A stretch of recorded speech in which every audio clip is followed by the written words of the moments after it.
and gentlemen, let's go. We ain't got no time to waste. Let's go. You are now listening to Jason Anderson, and you are in the Howard looking across the middle and has space, takes up, touchdown! Sneaking open was Quinshon Judkins. And Ohio State stretches the lead with a third long touchdown drive tonight. Tight ends, power formation, Judkins, easy! And Ohio State stretches and flexes. Cannot be stopped so far. Pressure again, it's picked up, and on the slant, the catch is made by Jaden. Greathouse is free. Greathouse gets a block. Touchdown, Notre Dame. Pressure, Leonard launching. Greathouse. Makes a catch. Touchdown, Notre Dame. The flag will be picked up. Jordan Hancock in coverage. What a ball. And what a catch by number 1, and the Irish very much alive. Heavy pressure, Howard delivers downfield, and Smith, he's got it! Jeremiah Smith.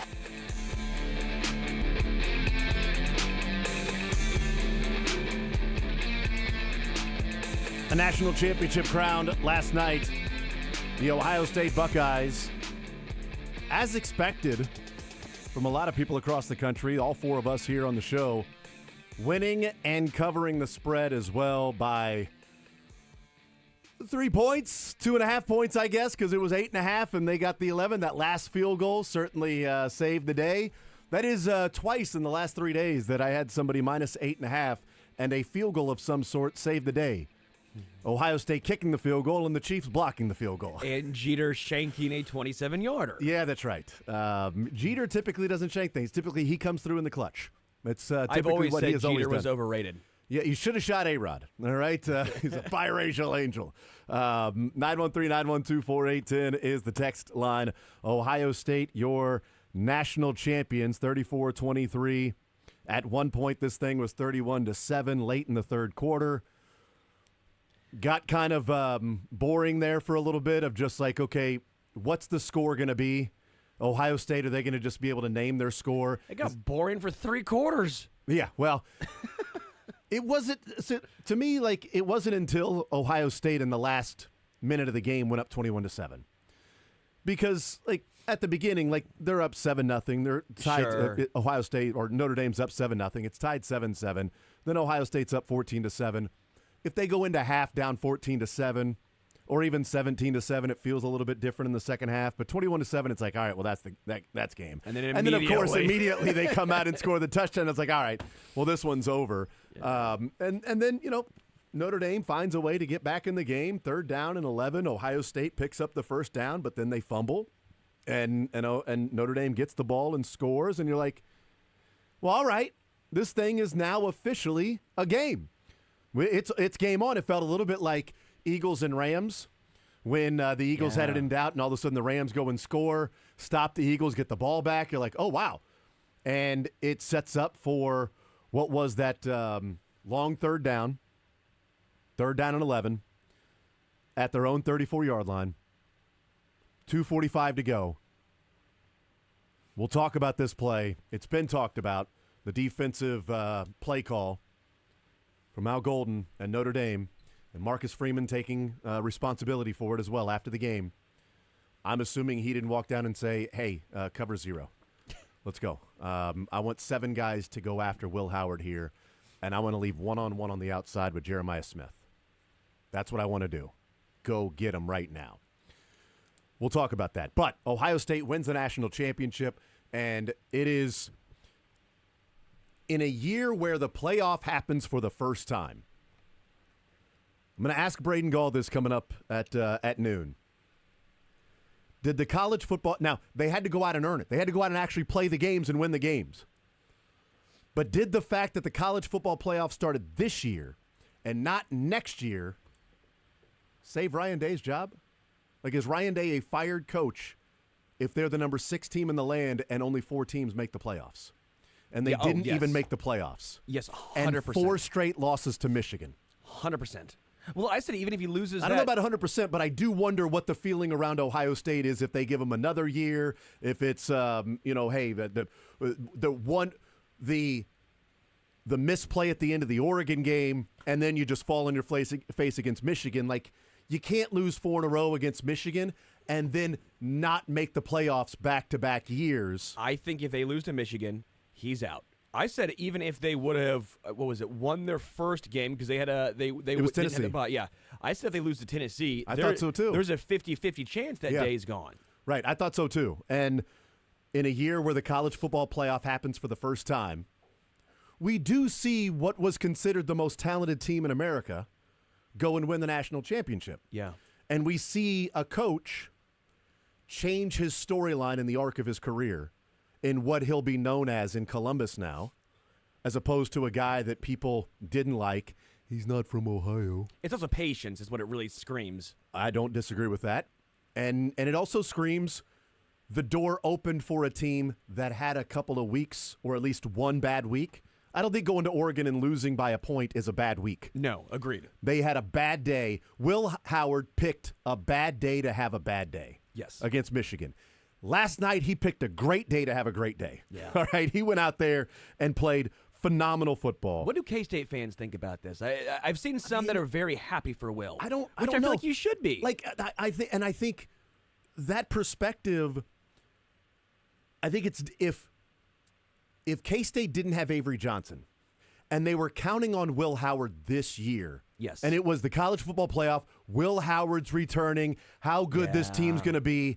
And then he transfers and goes to Ohio State, and K-State has another random quarterback, and they have the season they have, and they don't finish ranked in the top 25, which the final AP poll came out today. Yeah. K-State's not ranked. KU's not ranked. I mean, we didn't think that. Surprisingly, I would have lost a lot of money if you'd have said final AP poll, there's only one team ranked out of the 3. Not that you had to guess which one it was, and just that there's only one that will be ranked, because I thought K-State could win the Big 12. And if they didn't, then maybe they're 9-3. Right? And they won a bowl game, especially if you say K-State wins a bowl game, right? Because they're not ranked in the top 25, right? I looked through it right before we came on the air. No. Missouri's 22.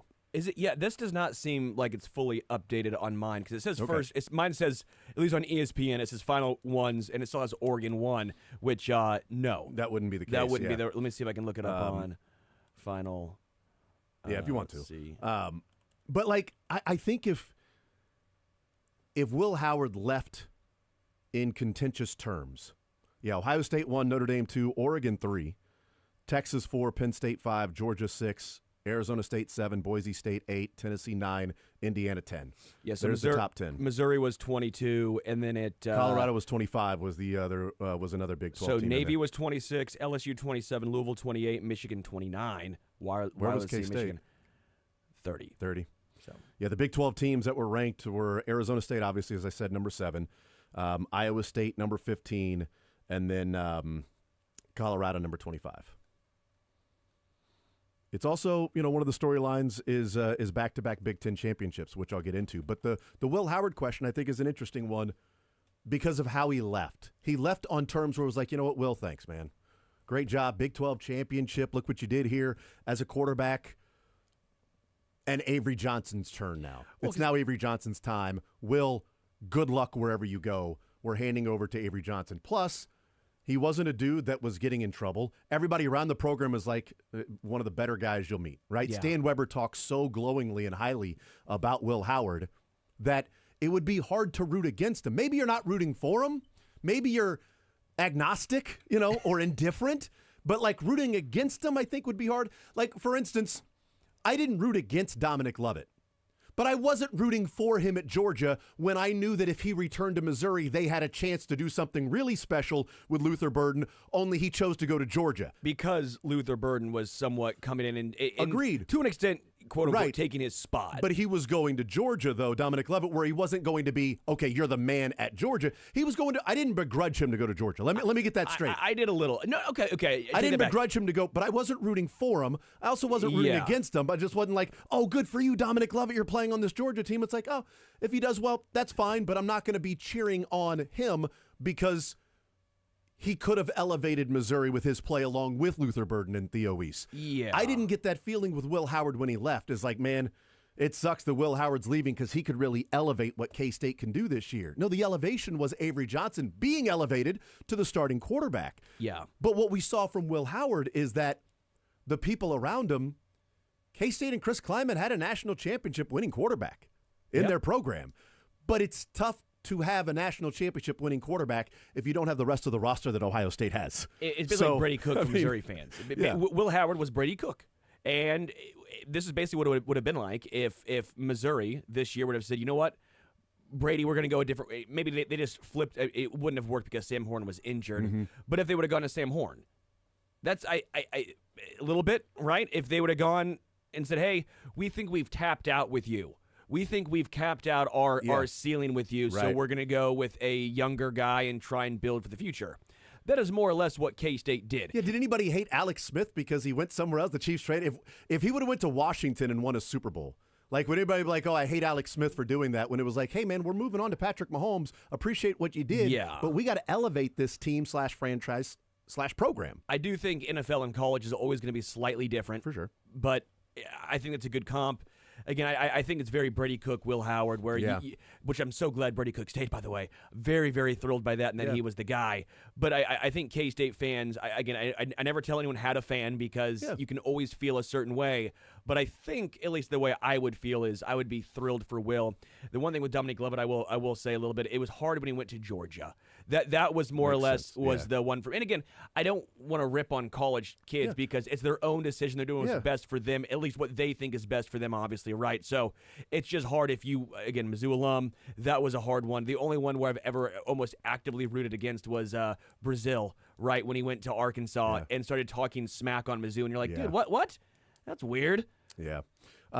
Will Howard, since the Michigan game, completing a little less than 80% of his passes in the college football playoffs, around 270 yards per game, and ended up against Tennessee, Oregon, Texas, and Notre Dame. He ended with 8 touchdowns and 2 interceptions in those 4 games. By the way, those 4 games, completing 3/4 of his passes, throwing for, the worst game he had was last night against Notre Dame and 231 yards. It's the worst game he had. He had 311 against Tennessee, and he had 319 against Oregon. He had 319 and 3 touchdowns against Oregon. He had 290 and a touchdown against Texas, completing 73% of his passes. Last night completed 81% of his passes for 231. He was unbelievable. He had 2 different, now college and pro quarterback ratings are different, but he had 2 different 200 quarterback rating games, Will Howard did, in the playoffs. In these 4 games. So he wasn't just along for the ride. Like, both these teams had a quarterback that ended up elevating the people around them.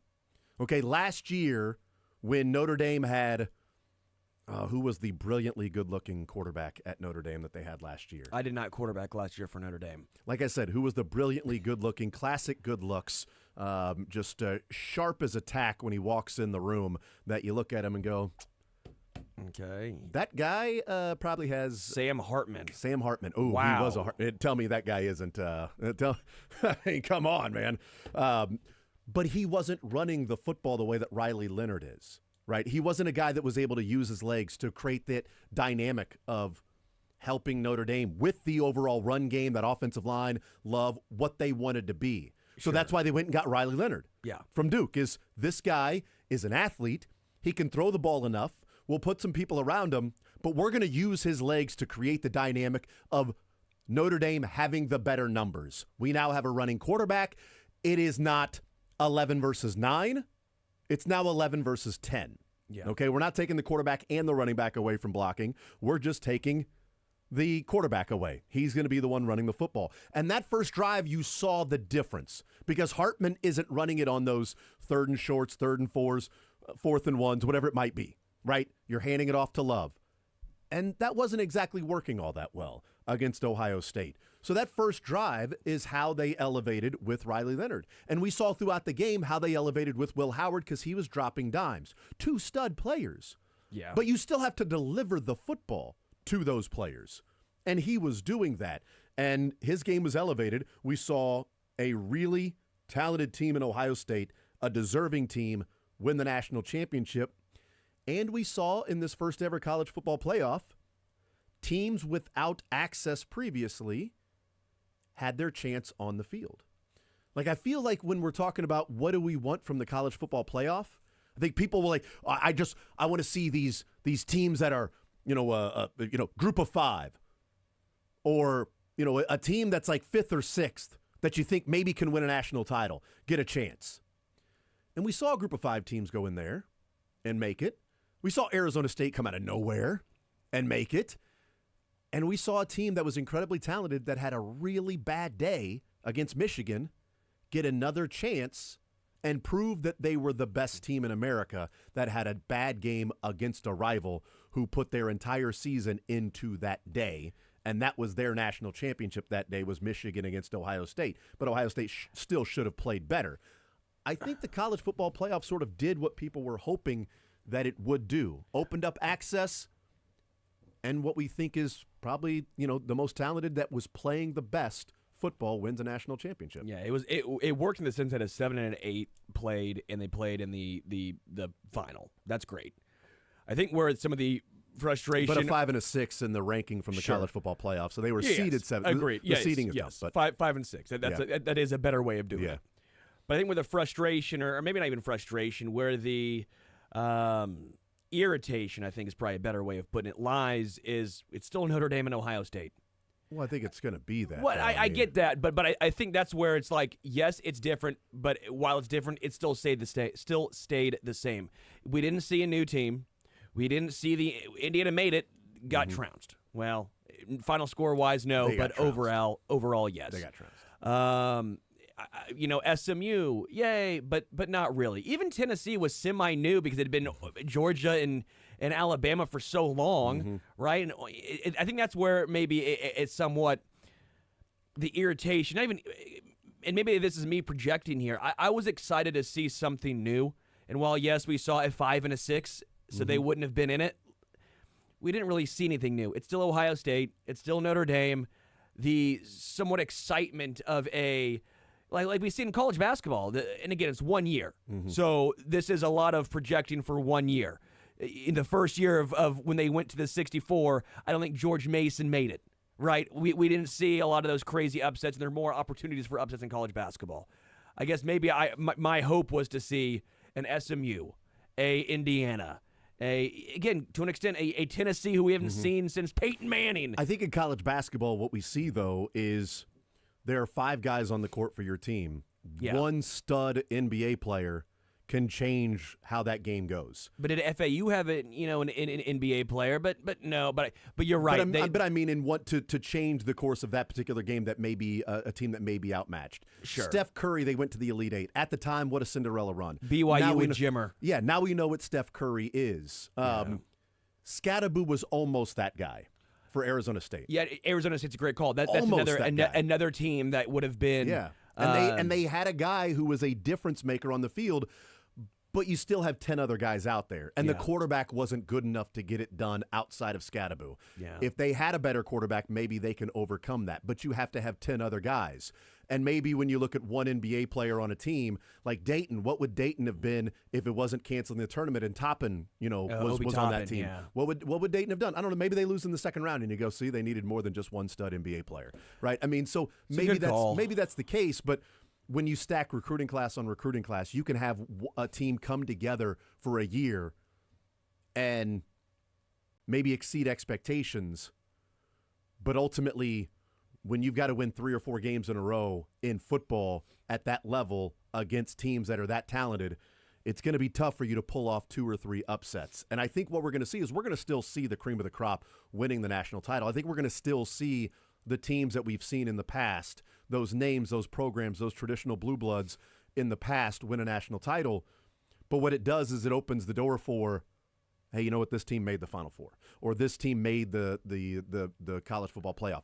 It means that every year there is a chance when the season starts of Mizzou, K-State, KU being a part of the 12 team. How likely it is, I don't know, but there's a chance. And what people around here have asked for is, man, I'd love to just see it on the field, see what happens on the field to go and play. Arizona State got that chance, and man, they almost pulled it off. Sure. But they did not. We see it in the NFL. You make the playoffs, just one chance on the field to see what can happen in a one-game setting. As we're seeing right now. Right. The Commanders are proven that, as they're playing as of late, and they have a difference-making player in Jaden Daniels.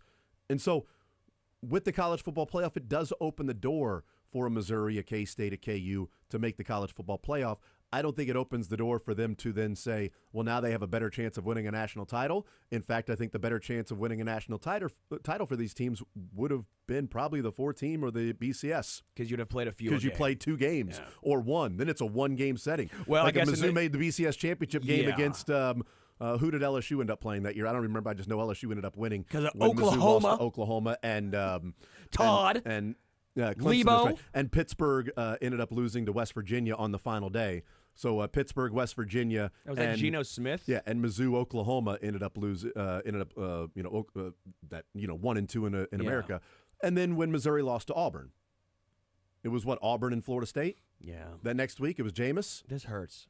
But I'm just saying though, Missouri would have made the playoff both of those years. Agreed. But would they have won 4 games in a row against the teams that were at that level? Maybe another Auburn or a Florida State winning those games, or an Oregon, whoever they might have played. That's a good point. Would they have won 4 in a row? That one was, if you take care of business in the second half against Auburn or Oklahoma, you're playing in the national title. It's one game. But you have a better chance of making the tournament. I don't know that you have a better chance of winning the tournament as it stands right now. But in college football, to me, like, how often are we really talking about the local teams winning a national title? It's sort of enjoy the ride. What can they do? Winning a conference, and now making the playoff. It opens the door more for a goal at the end of the season. I'm not making saying the playoff. I still love what they did with the 12. I think 12's perfect. By the way, I don't want to see it. Well, they're going to go to 14, and then they're going to go to 16. 16 games for this is already getting crazy. I mean, you're getting into an NFL schedule for these 2 teams. But yeah, it did what it was supposed to do in the regards that a 5 played a 6, 2 teams that were not in the previous BCS or college football playoffs. They made it to the finals. Those are the 2 teams. I guess, again, this is more personal than anything else. I get it, so I know I'm projecting, but I think a lot of people probably feel the same way. I was just irritated that it was still the same 2 blue bloods, or at least the same 2 teams that we've seen in the past. I was ready for something different. Yeah, and I don't know that we're going to get that anytime soon. I don't know that we're going to find that an SMU, the closest we had was TCU a few years ago, and then they got boat raced because they had to win 2 games. And they won the first one, but they got destroyed in the second one. That's why I betted on the or I put money on the underdog every single game, and I lost a lot of money in this. I was going to say, it's 11-0 the favorites were straight up, and 10-1 against the spread the favorites were in this college football playoff. We'll take a timeout. We'll come back, continue rolling, and continue weighing in as the show progresses with the national championship, Ohio State winning. We'll also talk with Adam Teicher coming up at 11 o'clock from ESPN Chiefs Insider, get his thoughts on what took place on Saturday, what he thinks will take place coming up this Sunday, where the Chiefs are, and takeaways from that game, expectations from this weekend. Braden Gall will join us at noon, our college football insider. Todd Lebo joins us at 1 o'clock, our Sports Radio 810 insider. Fact or Fiction with Todd Lebo today. More Zone right after this.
the common rhetoric about the Chiefs and winning that we know is the common rhetoric outside of Kansas City for people that have no actual brain cells or ability to think on their own, independently of groupthink, and just be a sheep, and who are actually the ones that are biased and not the ones that are giving facts and actual statistics and not anecdotes, which is the irony of it. It's like, well, yeah, you're biased. It's like, no, I'm literally giving you a video here. Like, there's a video. Like the video I put out there of Justin Reed and the simultaneous get off with the snap. The amount of people that replied to that, Sterling, that said he's still offsides. It just, right? I mean, I know that you don't care about that, but it's just like, don't. But it's don't drink a beer, not a beer. Well, drink a hot apple cider. I'm not going to drink. But I'm saying the common rhetoric. Drink that's a out hot there. chocolate and But let me finish. Common rhetoric that's out there of it's only people in Kansas City, right? It's only people in Kansas. Anybody outside knows what's going on. So there are a number of people that have weighed in that don't live in Kansas City that also find it to be BS with the narrative. But I thought this was great from Teddy Bruschi. So we had fun with the Texans yesterday crying about the officials and the refs. And Teddy Bruschi broke down, this was Sunday morning. I didn't see it until last night. But Teddy Bruschi broke down what he saw in the game and his reaction to hearing the Houston Texans say the things that they said. And he ends this quote with a mic drop and a way of describing the Chiefs in the playoffs that I hadn't thought about or put into this context that I think perfectly encapsulates, when I think about the 19 games, perfectly encapsulates why the Chiefs are winning these games, not because of the refs. And it's like, asking Field Yates, what is it about this group? Or asking Adam Teicher coming up at 11 o'clock, what is it about this group? Here's Teddy Bruschi. It's about a minute and a half, and the whole thing is really good. But at the end is when it's like, wow, that's a really great way of gaining perspective of what they do. Teddy, as you watch the Chiefs play, they remind me of your Patriot teams, which is they never do the things that get you beat. And that is a big part of winning postseason football. And when you beat teams as often as they do, you get some teams thinking, like Will Anderson said, we are the better team. But then he says we just keep making the same mistakes over and over and over and over.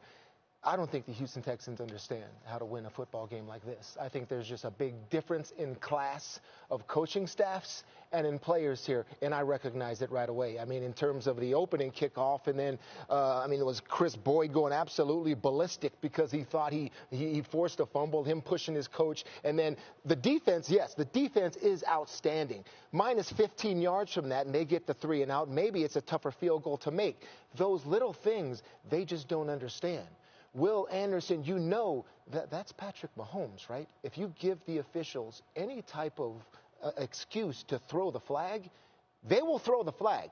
I played with a guy that, he had the same type of carte blanche / Jordan rules that Patrick Mahomes also has, all right? You're gonna get those calls, and you have to know how to win those type of games. To hear D'Amico Ryans afterwards talking about, everybody against us, of course he's talking about the officials.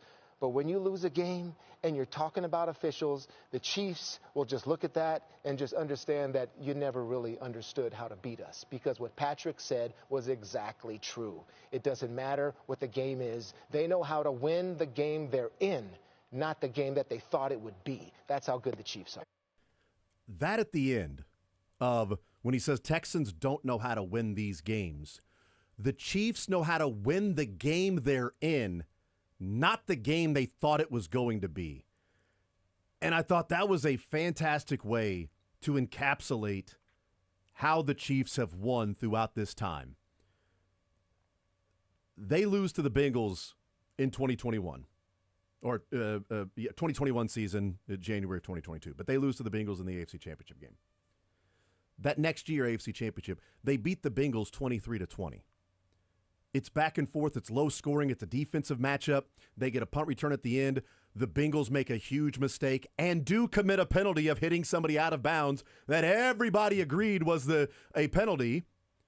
And in fact, earlier that day when the Eagles and Jalen Hurts were playing, Jalen Hurts got hit almost the exact same way out of bounds, and they threw the flag, but nobody batted an eye at that because it was in the second quarter. So they win that game 23-20. right? They find a way to win the game they're in. This is going to be a hard-nosed, down-to-the-end field position game. The next week, how did they beat the Eagles? We got to gain every freaking yard available. We got to put up 38 points to win this game. How do we win this game? As Kelsey said in the second half, more. Don't stop. More. We need more points. Every time out there, we got to score. That's how we win the game. We have to score. It's not a, hey, man, we can't turn the ball over. Yeah. Let's make sure we execute, okay? Execute, field position. DeMeco Ryans didn't realize the game that he was in. It was 6-3, and he kicked a field goal 55 yards. You play the field position at that point. They went for it on 4th and 10. And the Chiefs get the ball back. But here's the problem with going for it on 4th and 10. Because you go, wow, the Houston Texans defense, look what they did. So you get away with going for it on 4th and 10 because the Chiefs didn't get points. But no, you didn't. You went for it on 4th and 10. The Chiefs had a short field. They didn't get a first down. Ariza punts down to the 7. The Houston Texans go 3 and out. Tommy Townsend punts it out of bounds. The Chiefs get the ball at the 44. They kick a field goal. Yeah. That's the game. If you looked at it and said, there are 10 minutes to go, we're down by 8, we're at their 45, it's 4th and 10, our defense has been good. We have stopped them a number of times. That 3rd and 11 play by Mahomes, that happens. But I have a feeling up by 8, they may be a little more conservative than throwing the bag at the Houston Texans. Sure. So let's play field position. Let's punt it here, back them up against the end zone, and then when they punt it back to us, we got at the same spot, and we can then go down and score again. But if we don't pick up the 4th down right here, the field position has completely flipped, and we are a field goal away from losing this game. They, in my opinion, did everything wrong in that situation because you could make an argument that going for it on 4th and 10 could have been the right decision, right? But they panicked. They tried to do it all at once. They tried to save all 3 timeouts in case they didn't get it, which they didn't get it. But they tried playing in the middle, and instead you're never going to win that way. They could have punted. Would have been a good decision. You take the delay a game, then you punt. Fine. Or you call a timeout and try and actually drop a play, give yourself time, and not rush to the line of scrimmage on a 4th and 10, which was, again, a game-altering play.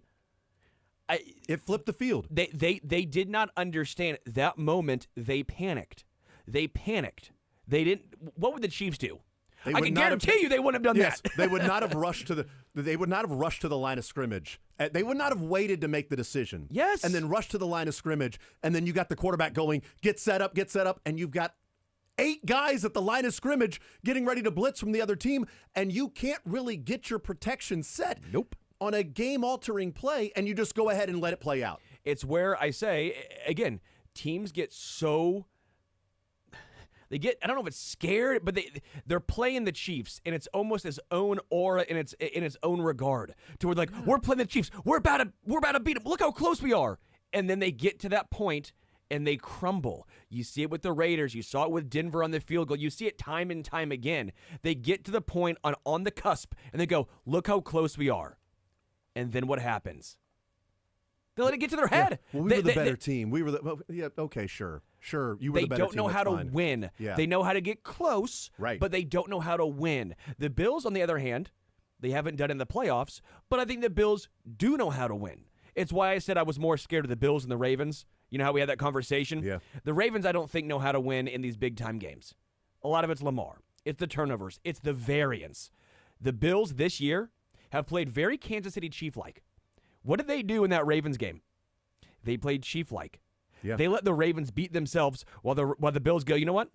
We're just going to take what's given. We're going to run Josh Allen. He'll throw for 127 yards, but he's not going to make any mistakes. They're learning how to win. Yes. No, it's a great point that you brought up yesterday about the Bills.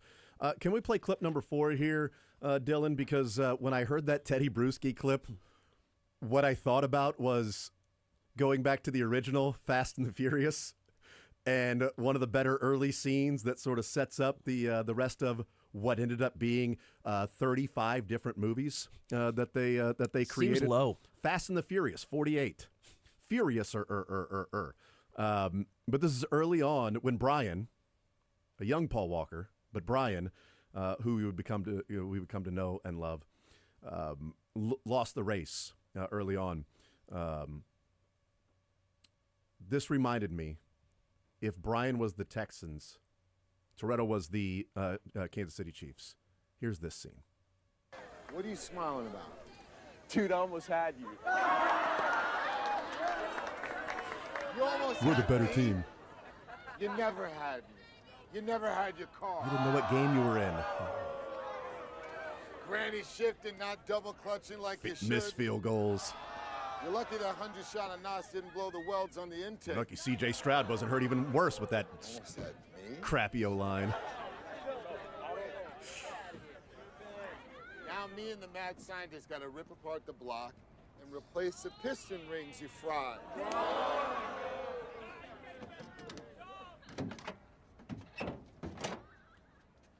Is C.J. Stroud the Ask Pistons? any racer, any real racer. Ask any team. It don't matter if you win by an inch or a mile. Winning's winning. No matter how you win, just go and win the game. Winning's winning. You almost had me. No, you didn't know what game you were in. Missed field goals, fourth down panics, 63-yard kick returns, throwing your helmet, 8 sacks. Stop it. You almost had me?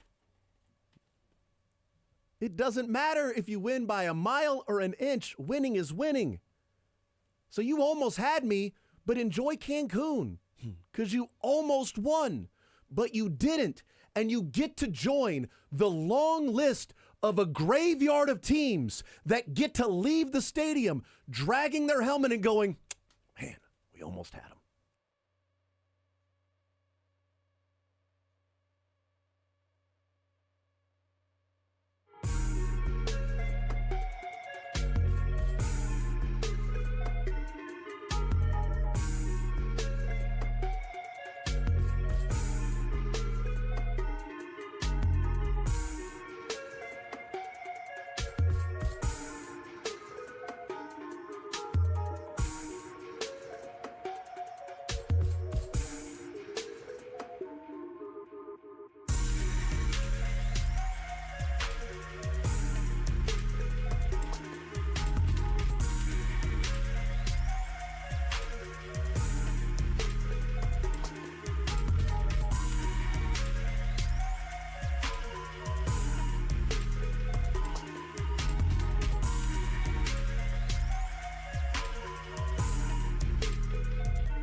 All right, we continue right here on Sports Radio 810 WHB. Jason Anderson with you, Sterling Holmes, Dylan Michaels, heading up until 2 o'clock. Adam Teicher joins us in the 11 o'clock hour.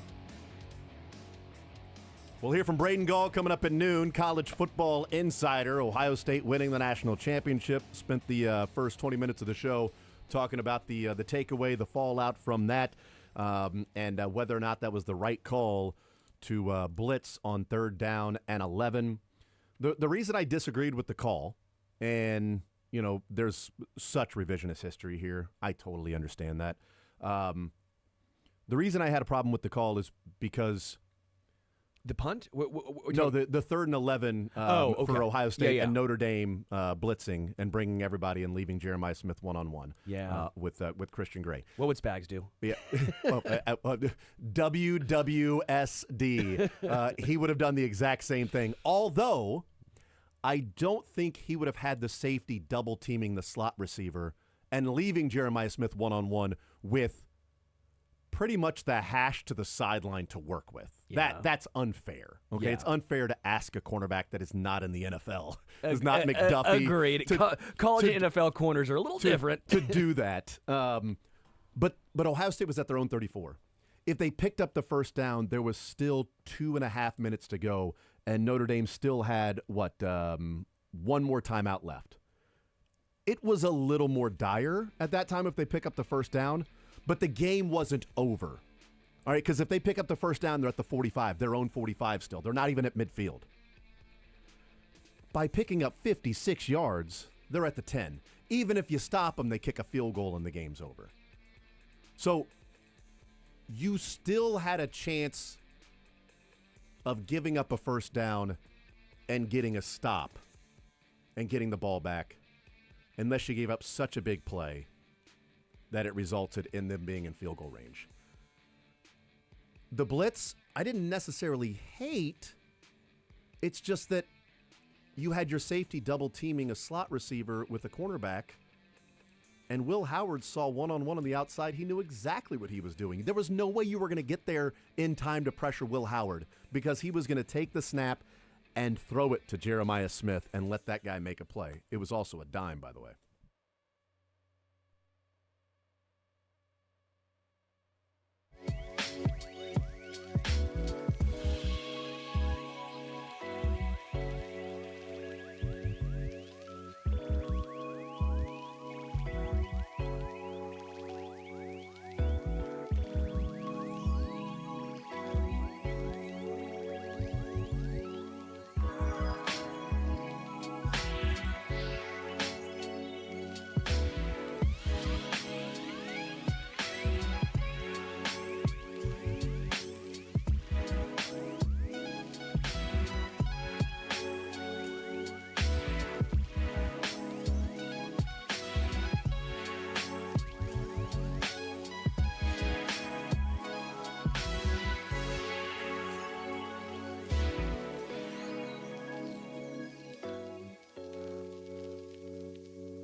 WHB, Jason Anderson with you. Sterling Holmes, Dylan Michaels heading up until 2 o'clock. Coming up at noon, we'll talk with Braden Gall, college football insider, get his thoughts on the Ohio State Buckeyes winning the national championship last night, winning by 11.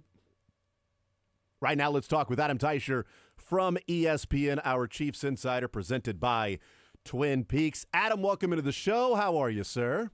Good, Jason. How are you doing today? I am doing just fine. You know what? They gave you the football, and it was not your last game to cover. No, As you asked him. Yeah, I thought he was trying to tell me something there. That's great. Our season's going to be over here. Adam, we've seen the film. We've watched. watched the tape. We're going to give you the football now. Take the Texans and the points, as I thought what he was telling me to do. And you know what? I guess he delivered on that with the safety at the end. So he was trying to tell me something there, I think. That's right. So first of all, congratulations on that. That was pretty cool of the Chiefs to do. Yeah, it really was. It really was. So where does the football go? Where's it at right now? It's on the bookshelf that we Nice. have. I do a lot of the Zooms Yeah. and the ESPN TV stuff. I'll do it right in front of that bookcase, Nice. so you'll see it behind me Very cool. if and when I'm doing those things. Very cool. Adam Teicher is our guest. Okay, so for the actual game, what do you take away from that? How do you come out of that game as, yes, they get ready for the Bills. They're in the AFC Championship game, but maybe some thoughts that you had going into what you thought this game would look like or what the Chiefs would look like versus what happened in those 60 minutes. Well, I think there's a few things that maybe we suspected. It sure looked like they were rusty going into it. Mahomes probably wasn't as sharp as you expect him to be, particularly early in the game. And maybe that's had to do with not playing for 3 weeks. I don't know. Maybe the Texans had more to do with that than any rust or anything like that. But, to me, that game just reinforced what a resourceful team the Chiefs are, I mean, if I had told you going in, Jason, that the Chiefs were going to get outgained by 125 yards, Houston was not going to commit a turnover, and the Chiefs were not going to get a catch from these four guys, Hollywood Brown, Juju Smith-Schuster, Justin Watson, and DeAndre Hopkins. And, okay, you think, well, okay, maybe Worthy has a big game. Well, I mean, he caught 5 passes, but he wasn't that impactful, right? 45 yards, I think it was. If I told you all that, do you think the Chiefs are going to win that game? I would have said I'm glad they gave you the football last week, Adam. Yes, I would have said, take the Texans and the points there, is what I would have said. But so here they are, getting a huge game from a 35-year-old tight end. They get, 8 sacks, and they just figured out another way to win a game. And so you just have to take your hat off.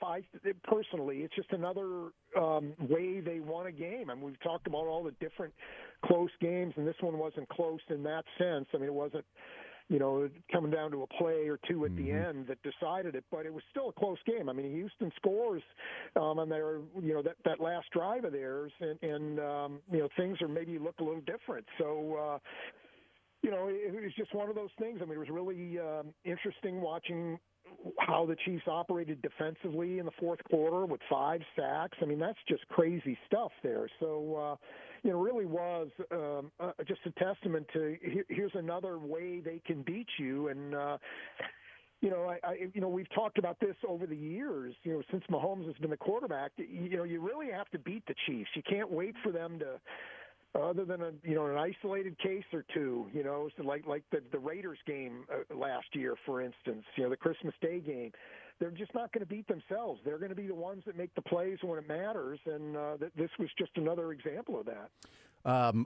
Your colleague at ESPN, Teddy Bruschi, was on Sunday morning, whatever countdown show that it is, and Alex Smith was up there, Teddy Bruschi, Mike Greenberg, Rex Ryan was on the at the desk. And it was a longer answer. Mike Greenberg asked about, or he said, these Chiefs teams remind me of your Patriots teams.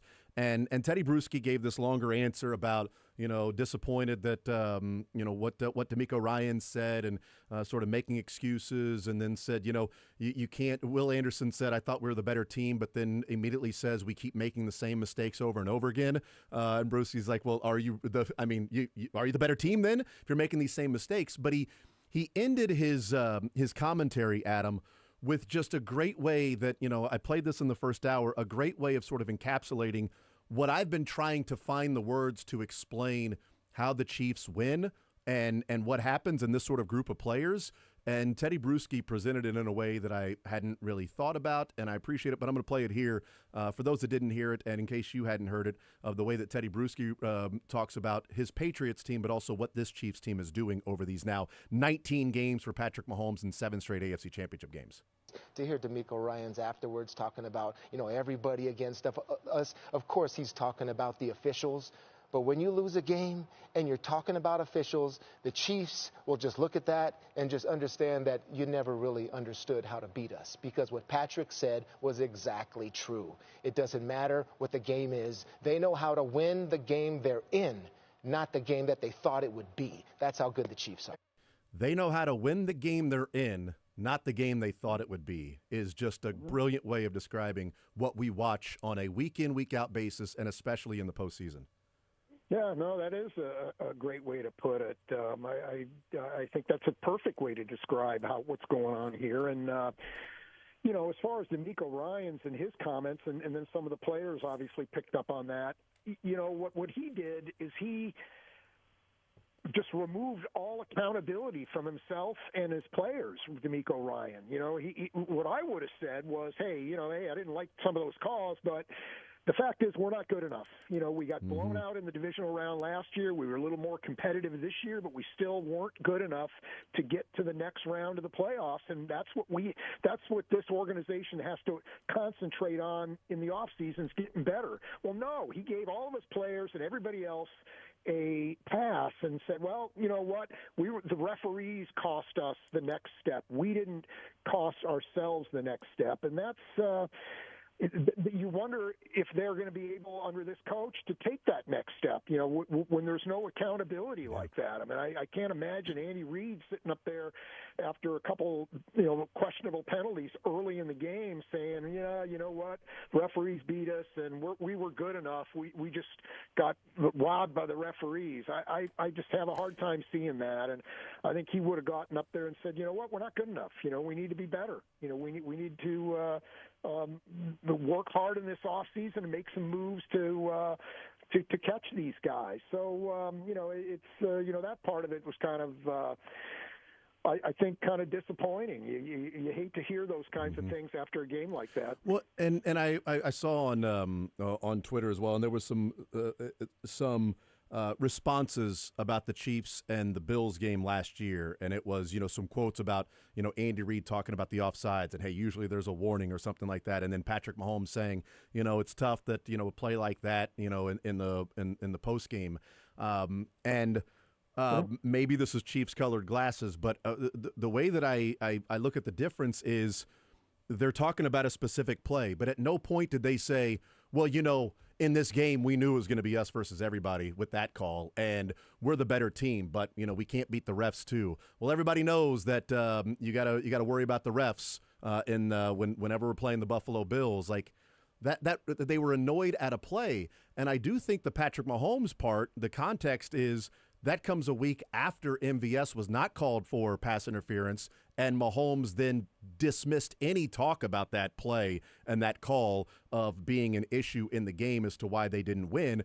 And then the next week, sort of everything coinciding with the drop passes or lining up off sides or wide receivers, and that was the frustration sort of culminating in that one. I don't think it was Mahomes' proudest moment there on the field. I think he probably regrets what happened there, but the emotions got the best of him, and I think it was a few weeks. It was the Eagles. He threw a perfect pass to MVS, who dropped it. It was the Packers, where it should have been a pass interference. It was that was an amazing play that was taken off the board because of 6, 7, 8 inches from Kadarius Toney and his foot. But it wasn't that play cost us the game and we were the better team and we should have won, but it's us versus the refs too, and what are you going to do? Yeah, well, I brought that situation up, the situation with the Bills game last year and the Kadarius Toney penalty. I brought it up when I was talking to Seren yesterday, and you're right. I mean, there was that situation, and I thought it was a bad look from the Chiefs after the game. I said that at the time, and I still believe that. The difference was this. I mean, that was a penalty that came with, a minute left in the game, something like that, and the Chiefs didn't have a chance to recover. The Texans could have made any of 100 plays from that point, from the early penalty on Will Anderson and the later one on To'o. They had 100 plays they could have made to overcome those, and they didn't. And so I just feel like that's sort of a difference here. There's a huge difference in these two situations. But so I feel like the Chiefs wouldn't have done what the Texans did under similar circumstances. Yeah, and I do think this, and we'll move on to what actually happened in the game, but I found it interesting that, it wasn't just D'Amico Ryans, that there were 4 other players that did that said, roughly the same thing, which told me a couple things, an either or maybe a both, that either after the game they talked about it, and D'Amico Ryans is this is what we knew was going to happen. We had to overcome the refs too, because it's odd that the players would just independently be saying some of the same things. Or, Adam, they wasted time in the week talking about it. Yeah. They spent time talking about the refs. Will Anderson even said, well, I told you guys earlier this week that this was going to be the case, that we were going to have to overcome the refs too. So they were thinking about that this week, that's a self-fulfilling prophecy at that point. Yeah, it is. That's exactly what it is. And I don't know whether what D'Amico Ryans said during the week or didn't say, but if he was spending any time at all talking about the officials during the week, you're taking the focus completely off where it needs to be. You can't control that. So worry about beating the Chiefs and making a play to overcome whatever is in your way, rather than what calls they're calling or not calling. I just can't imagine Andy Reid going into during a week saying, "Hey, the referees are going to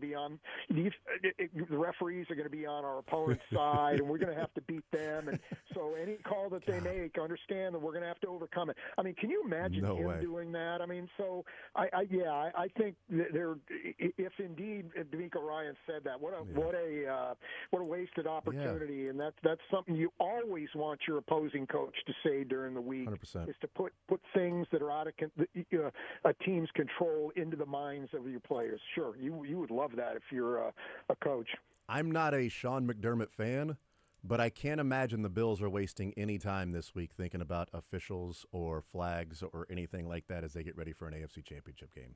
No, I'm in agreement, and I can't imagine John Harbaugh would have said that, or there's any number of other coaches I feel like wouldn't have done that. And we don't know whether D'Amico Ryans did that or not, but it sure looks like he did. Adam Teicher from ESPN is our guest. Okay, so you mentioned that one of the takeaways was, early in the game, it certainly looked rusty. Mahomes not as sharp early in the game, not as accurate. Did have a Mahomes magic moment there on 3rd and 11 in a game-changing play, 3rd and goal from the 11-yard line. Getting 7 instead of 3 is huge in that moment because they went up 8 instead of 4. So, it's a mammoth play that he made. Early in the game, though, let's talk about the Houston Texans, the defense they played, and whether it was rust for the Chiefs or simply couldn't execute. Maybe those things go hand in hand. My initial thought, Adam, is, okay, so they did kind of look rusty. Okay, they weren't executing at a level. Then watching the Houston Texans defense, and I'm like, okay, I need to give a little bit more credit to the Houston Texans defense. But the third thing here, Adam, is I also kind of feel like what I was watching is what we've seen a lot this year. So, in week 14 or 15, we weren't saying, boy, they look rusty. It was, hey, what's going on with this team? Why can't they execute in certain spots against a particular defense or something? So how do you sort of weigh and package all of those things of the Texans defense, kind of what we've seen from the Chiefs too often this year, and whether or not, if they weren't quote-unquote rusty, they would have played better and maybe put up points at a higher clip early in the game? Yeah, no, that's another point I brought up with Seren yesterday, is that, all these things we saw from the Chiefs offensively on Saturday, we've seen at various points this year. So there's nothing there that was completely out of character for them. I think in the case, so it can be hard to separate rust versus what Houston was doing there. I think there were a couple throws, particularly early in the game from Holmes, that looked like this was a guy who hadn't played in a month or almost a month. The little slant to Hopkins early in the game. There was a pass where he threw to Kelsey, who was open early in the game, that was overthrown. Those are the kinds of things that I'm looking at, saying, okay, that may be some rust. Mm-hmm. But he's missed open receivers at other times this year too. So. So it can be hard to separate the two, but I think the Chiefs need to play better offensively if they're going to win this upcoming game. But the good news for them in that regard is that Buffalo can't play. I don't think they're capable of playing defense quite like Houston is. So I think that task should be easier for the Chiefs on Sunday. Yeah, I'm going to start lobbying Chad next year to have the conversation first with you. Oh, wait, you're going to be in Denver. Never mind. So anyway, rather than Seren. So, turns out great minds or something like that. I don't know. Blind squirrels, great minds, whatever that might be.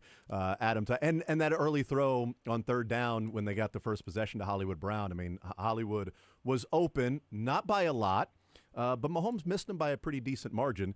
And then as the game went on, he wasn't like Hollywood Brown, that dime down the sideline. It hits Hollywood Brown exactly where it needed to be hit. The hand happened to be in there from the defender.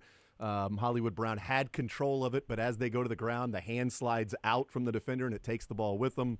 It's one of those things that it would have been a great throw and a great catch and all that, but the Chiefs end up scoring a touchdown on that drive anyway because, they have the 49-yard pass to Travis Kelsey. I believe that was the very next play that Kelsey goes on that long catch and run. So, yeah, it was there was certainly some pros to take away from that game. They win in the divisional round. That's obviously a big deal. They get ready for the AFC Championship game. What did you think about what took place on the left side of the offensive line that has been the chatter for the 24 days about what would happen there, whether it's Joe Thuney or Caliendo? He went Thuney and Caliendo. That Texans defensive line is pretty legit, especially with their defensive ends. What did you see with that offensive line and what the performance was on that left side?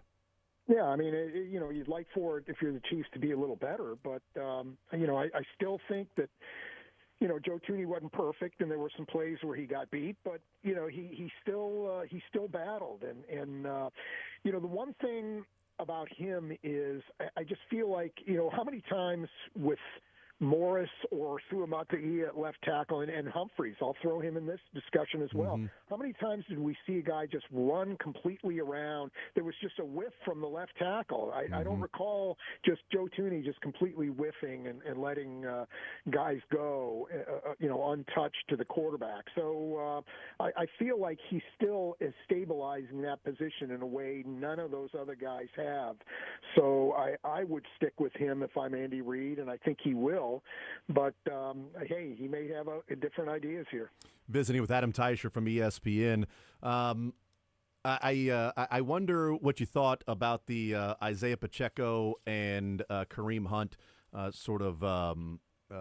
the how they were dividing the snaps and certainly the carries. Early on, it was Pacheco, as we have seen, and late in the game, it was Kareem Hunt. Hunt was the much more effective runner when he was in the game. Isaiah Pacheco, 5 carries, 18 yards.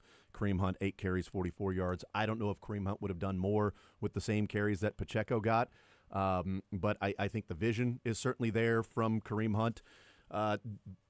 Do you expect maybe the same breakdown from the Chiefs and Pacheco and Kareem Hunt, or is this more of no, Andy Reid's putting Pacheco out there against the Texans and come the Bills and must-win games or whatever? I know that this last week was a must-win game, but AFC Championship, when you sort of open up everything, that, hey, we'll see more Kareem Hunt than we will Isaiah Pacheco, because it just seems, from my perspective, Adam, and I don't know about you, it seems that Kareem Hunt has been the more efficient runner than Isaiah Pacheco. Yeah, I don't think there's any doubt. I mean, take that fourth down run. I think it was the first play of the fourth quarter, right? Do you think that Isaiah Pacheco would have gotten the first down? The way that Hunt spun and was able to get the 3 yards? I mean, I don't think so either. So we'll never know. But I just feel like, yes, for what the Chiefs do offensively, Kareem Hunt is a more effective player. I think it's kind of glaring, actually, that that he's a better player for them, right? At least right now. So, but it's hard to predict what they're going to do. You know, I sort of thought that as the season went on and when Pacheco was coming back, that they would lean more towards Kareem Hunt, but they didn't. They, there were games where Pacheco, after he came back, was, got more work than Hunt did. So hard to predict what they're going to do there. Yeah. I would use Kareem Hunt more. Yes, I would. Absolutely. I tweeted out yesterday a video of at the end when Kareem Hunt picked up 10, 13 yards, whatever it was on a play that ultimately ended up setting up, I think, one of the field goals. But just the way that he found the hole that was not there. I mean, he gets the ball and he's heading, and there's green grass right ahead of him between Creed Humphrey and Joe Thuney, because Caliendo went to the second level. And it's like, I wonder how many running backs just simply, lower their shoulder and head and drive straight ahead and pick up however many yards are there, because like the defensive tackle was kind of there, the linebacker was heading in there. But at the time when Kareem Hunt stopped, like he's getting the ball and he's heading towards that hole and he stops because he does that skip, that jump cut, and he stops, and it's like, well, I don't know how many running backs would stop. Okay, I know the result of this play. Where's he going? And when he stopped, Joe Thuney and Travis Kelce their backs were touching each other as they were blocking. And he skips to the left, and as he does that, the linebacker is going into the hole that he thinks Kareem Hunt's getting in, which allows Caliendo to get leverage on the outside with the linebacker. And as he's skipping to his left, Kelce, gets the guy that set the edge. And Kareem Hunt somehow, like a mouse, slides between what probably looked like 8 or 9 or 10 inches, I don't know, maybe a foot between the back of Joe Thuney and the back of Travis Kelce. And because the linebacker was no longer in that spot, he picks up like 10, 12, 13 yards. I tweeted that out, and I think the common sentiment was, I kind of feel like Isaiah Pacheco runs really hard for 3 or 4 yards right ahead, straight ahead. And, hey, that's kind of what was blocked. Kareem Hunt didn't do that. I don't know how Kareem Hunt found that hole. The vision is next level. That's always been something he's had. He doesn't have like the burst he used to, but it was that play that I'm like, man, that's just different. Like it's different to find that sliver as it starts to open up and then get your body through that particular sliver. It was impressive, and I don't know if they're going to stay with Hunt or Pacheco or whatever it's going to be, but I know this, Adam, as we get into the Bills breakdown, the offense is going to have to be better on Sunday than it was against the Texans for them to win. We'll take a timeout. We'll come back, continue with Adam Teicher. We'll get into that, get his thoughts on Jalen Watson playing 40 snaps in the game, almost 60%. Adam has a great story up at ESPN that he put out this morning about Travis Kelce and the teammate that Travis Kelce is, and there's really good stuff and quotes from different people. That Sharkhandrick West story that he told is awesome. I haven't heard that before. We'll get into that with Adam Teicher on the other side and get his thoughts on this matchup coming up this weekend with the Bills. More Zone rolling along. Adam Teicher from ESPN Chiefs Insider, presented by Twin Peaks, right after this.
gets into a lot of it because that's what it's about. But there's so many different stories in here.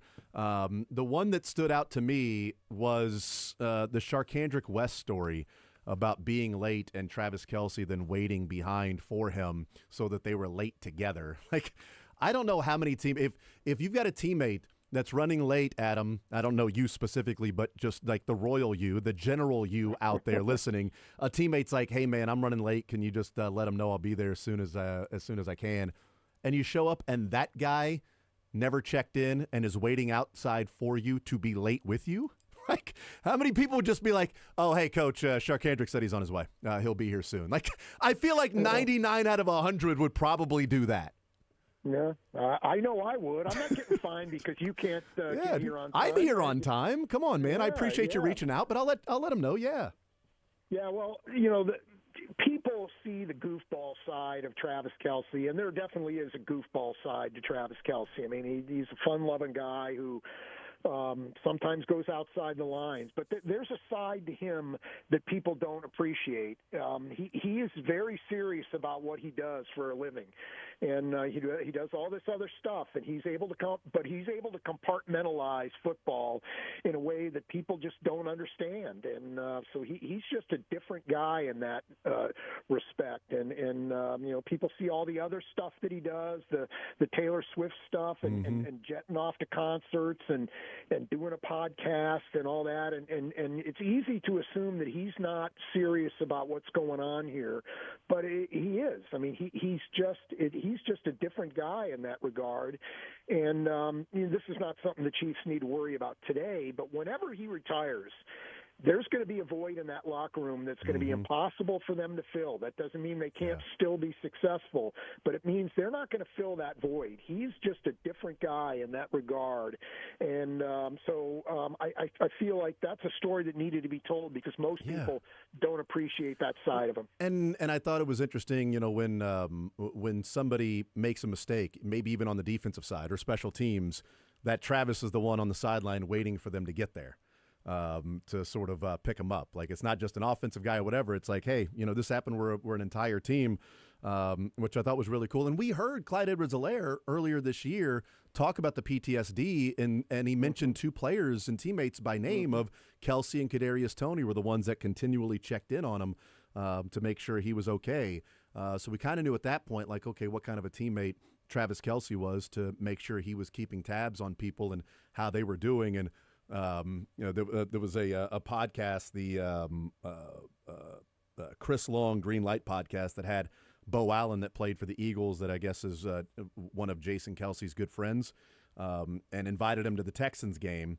And so he was at the Texans game over the weekend, and he told the story that after the game was over, they went out, and he told the story about meeting Taylor Swift for the first time, and then goes up and sees Kelce and says what's up to him, and he was like, man, this jacket that you got is pretty sweet. And Kelce was like, oh, you like it? He's like, yeah, it's pretty sut. Oh, you can have it.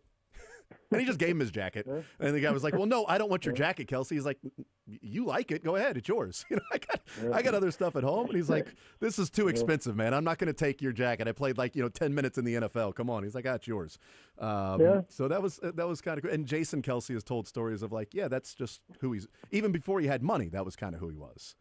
Yeah, and one thing I didn't get into about Kelce in the story, I intended to, but just for a number of reasons I didn't talk about this, but if there's a guy that Andy Reid feels like is not buying into the program to the extent he needs it, he'll send Kelce to go talk to that guy. And so I asked Kelce about that. I said, what's the tone of those messages? Like, get your act together. We're going to throw you out of here on your head. And he's like, no, it's the opposite. He's like, no, I'll put my arm around him and tell him, hey, this is how we do things around here. And sooner or later you're going to have to get it. But we love you and we want you here, but this is how you have to do things. And so it was completely a different tack from Travis Kelce than you might expect. More love, more patience than you would necessarily expect from a guy who's as emotional and sometimes as volatile as he is. Yeah, and I think it also speaks to people around the organization and around the facilities that maybe they didn't specifically take part in winning a Super Bowl or helping with what has become this dynasty. And there's two people that come to mind. 2 weeks ago when Kelsey broke the a month and a half ago, whenever it was, that he broke the record against the Pittsburgh Steelers. I guess it was a month ago on Christmas Day when he broke Travis Kelsey's record.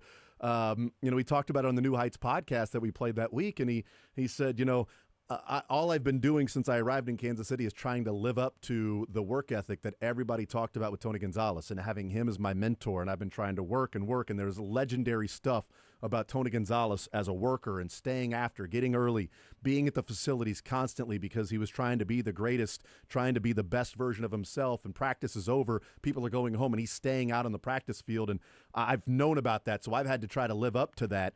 And then him talking about what Alex Smith was like and helping him grow to be a leader. Patrick Mahomes has talked about what Alex Smith was like and helping him be a professional. Like Travis Kelsey hearing the legend of Tony Gonzalez saying, well, that's how I have to be then. And then both of them sort of learning how to be professionals and leaders from Alex Smith. Like those guys don't get a ring. Like they didn't get a Super Bowl ring, but I feel like they played a role in some way, shape, or form as to why these two guys have been pillars of a team that's now playing in their 7th straight AFC Championship game.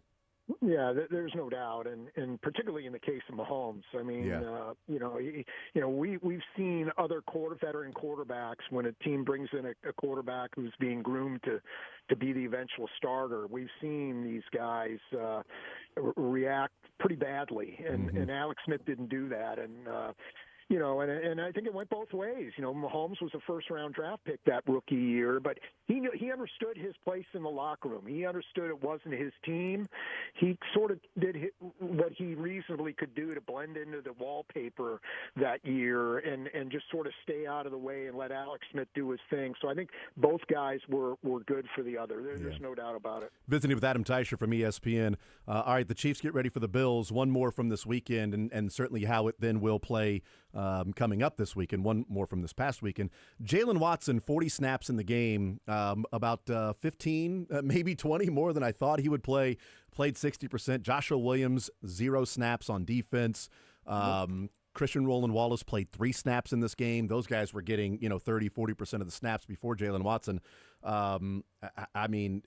40 snaps in the game. Is that surprising to you? Is that what you maybe thought would happen with Jalen Watson? And how impressive was the performance from Jalen Watson, who, by the way, Pro Football Focus graded him out as the 2nd best coverage grade of the day, right behind Trent McDuffie in the game. So clearly an impact. But your reaction and thoughts on Jalen Watson in the game that he had and playing 40 snaps in the game. Yeah, no, I thought he played well, and he was one of the reasons that the Chiefs could get 8 sacks. His coverage was a part of that. So, yeah, absolutely. In terms of how much he played, you never know how the Chiefs are going to do it. But, I figured he wasn't going to get a full role because they very rarely do that with a guy who's missed so much time. They generally try to work him in a little more slowly than that. So, yeah, more or less, I figured that's about what he would play. But I think it's only going to go up from here. I mean, Andy Reid said yesterday he made it through the game just fine. So physically, assuming that that doesn't change here between now and Sunday's game, I think Jalen Watson will play more. So that's, you look at it's not just Watson, but you look at the guys who didn't play against the Bills the last time around for the Chiefs. Watson, Hollywood Brown, O'Menahue. I mean, there's 3, I'd say, key guys for the Chiefs who didn't play. So that's going to definitely be in their favor. Now the Bills are going to have some guys who didn't play against the Chiefs too. Matt Milano being one of them. Right. But I think the advantage as a whole there goes to the Chiefs. What do you think of this matchup coming up this weekend, Adam? Bills and Chiefs yet again. Here we go. Bills and Chiefs. This is the 2nd time now the AFC Championship game. But what do you make of this matchup? Yeah, well, the one thing that stuck with me of the Bills the other day is they were, +3 in turnovers against Baltimore and still won by 2 points, and they were smart enough and good enough not to mess up a good thing. But still, you'd like to think you can take advantage of that to a better extent than the Bills did. So I feel like there is some vulnerability there. I mean, that's still a great team, and the Chiefs are going to have to play better, I think, particularly on offense if they're going to win the game. But I think they're capable of that. To me, maybe the big key is how do the Chiefs handle Josh Allen? Can they afford to rush him like they rushed C.J. Stroud the other day? And this is the most resourceful quarterback the Chiefs will see all season long, and so can you afford to do those kinds of things and give him the running lanes that they gave C.J. Stroud that can you rush him with that kind of abandon like they did the other day? So to me, that's a key. If they can handle Josh Allen in that regard, I think they have a great chance to win. Buffalo's been living off turnovers like they did against Baltimore. They've been living off turnovers all season long. If the Chiefs can be even or better in the turnover battle, if you're telling me that's the way it's going to be, then I'll take the Chiefs to win. I definitely will. I think it's going to be a great game. And I'm going to go with the Chiefs by maybe a field goal, maybe 26-23, something in that area. But, they've got to handle Josh Allen better than they did last time. 9 of 15 on third down, which is what the Bills were last time around, is not good enough. That won't cut it. The Bills ran, I think it was 71 plays in that game to 52 or 53 for the Chiefs. They had a 34 to 26 minute advantage on the time of possession. That can't be this time around. The Chiefs have to run an equal or greater number of plays than the Bills do. So there are some things the Chiefs have to fix for sure, and it starts with limiting the damage that Josh Allen does. Yeah, the Chiefs, looking at it, Bills were 9 of 15, as you said.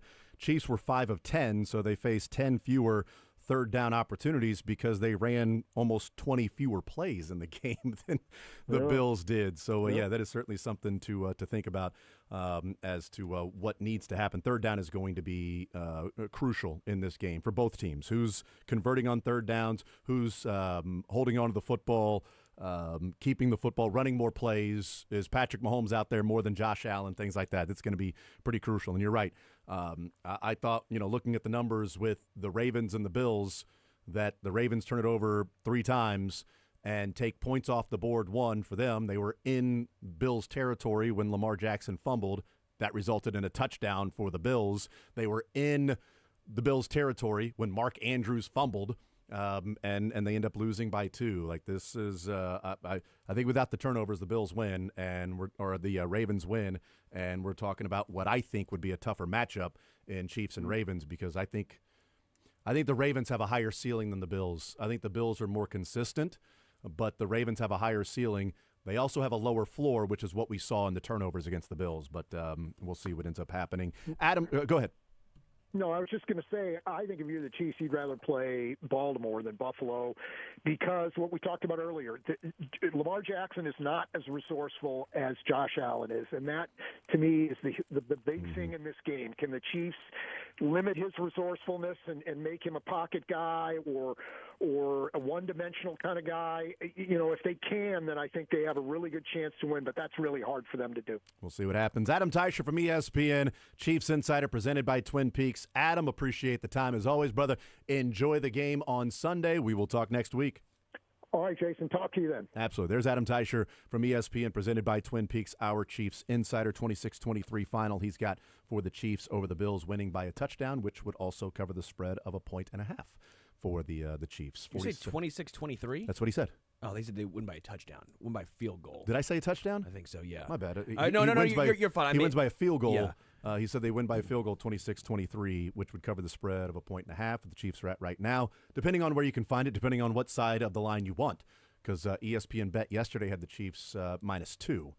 2-point favorites. There are some spots, too, at least if you look at ESPN. I don't know if it's ESPN Bet yesterday had the Chiefs as 2-point favorites. I was talking about their FPI. Oh, my bad. Their that indicator thing they have. Football index. The matchup predictor has the Bills at 54.6%.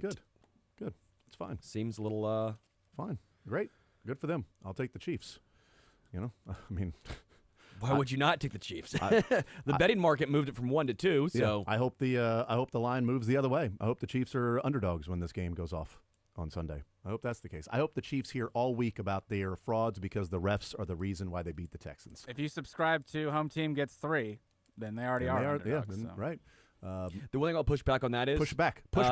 We think I don't think that 3 points is really true anymore. Maybe I'm wrong, but when the Rams, I think if it's true for anyone, it would be Arrowhead or Seattle or Philly, and that's fair because the team I'm bringing up is the Rams. Right? No, those ones are not.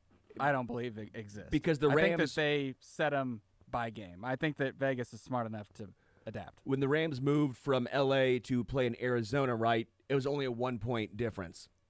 It only moved 1 point. Yeah. So that's not Arrowhead. No. I agree. I agree. We'll take a timeout. We'll come back. And there was a story that Kyle Long told on the Kevin Clark podcast yesterday, I think it was. And it kind of goes along with one of the things that Adam was talking about there about Travis Kelce, a teammate, and who he's been. But how Kelce has grown into the player that he is, and this was in the limited time that Kyle Long spent around Travis Kelce. So we'll hear that on the other side of the break. More Zone next.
Travis Kelce as a teammate. We played, whether it was last week or the week before that, Travis Kelce talking about Tony Gonzalez and what he did in learning from Tony Gonzalez being a mentor to him and the legendary status of the work ethic that Tony Gonzalez had in honing his craft, perfecting things.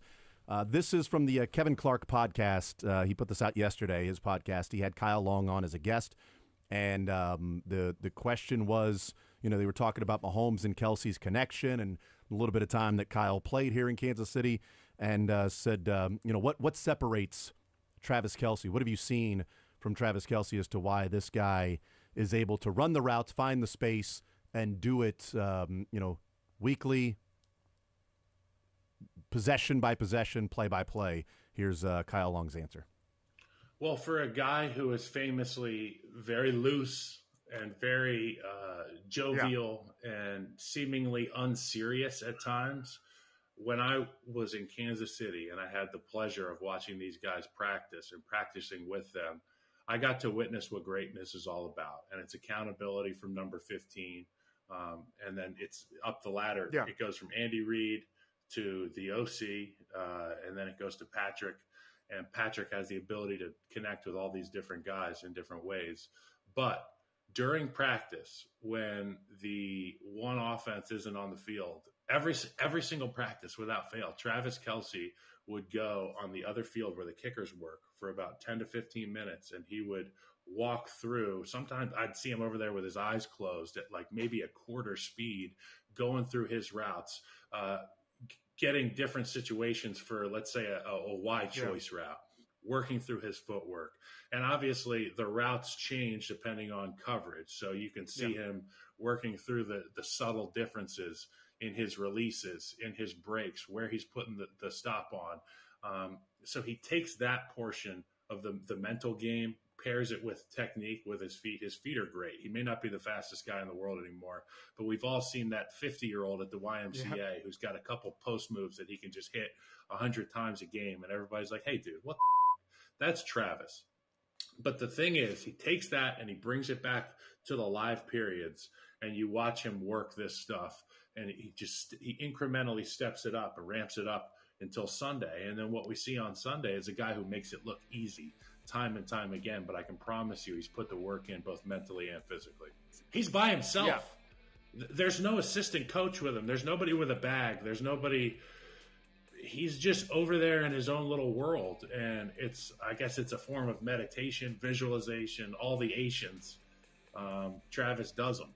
And I guess that's why he can stay grounded through all that is Travis Kelce's life. Wow. Thought that was interesting. So Kyle Long is there at practice, and every practice, when the ones are not on the field, Kelce's on the other field, in his mind, closing his eyes, quarter speed, going through the routes, envisioning different routes. And he said then the ones go back over there, and then he's running the things that he was practicing there on the side. There's so many little things along the way. It's not the refs. It's the details.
Anybody else that you work with that's sort of four in the door with your folks around there? Since I'm the only one who runs the company out of my house, do my 6 and 8 year olds yes, count? They count. Do they count as being up super early, and then, but they're also out of the house real early. You know what I mean? You just kick them out? They leave the office like 7:45 a.m. They leave for the office. That's great. They're gone. They're gone. They got work to do, man. Get there. Quiet you know what? quitting. Dylan turned off your mic, Sterling. Stop talking. Okay, Well, your mic is turned off. why am I getting shots taken at me? He's kicked you out. Okay, Braden, I will let you guys get after it, but I feel like you and I had a nice connection, and I feel like you should stand up for he wasn't taking a shot for at your you. guy over here. No, he wasn't taking a shot. I mean, I don't know what 4 in the door means. Like, you need to tell me what that means. 4 hours. 4 hours in the door. You come in, put in your 4 hour show, and then leave immediately. And then you're done. 4 in the door. That does sound like my 6-year-old.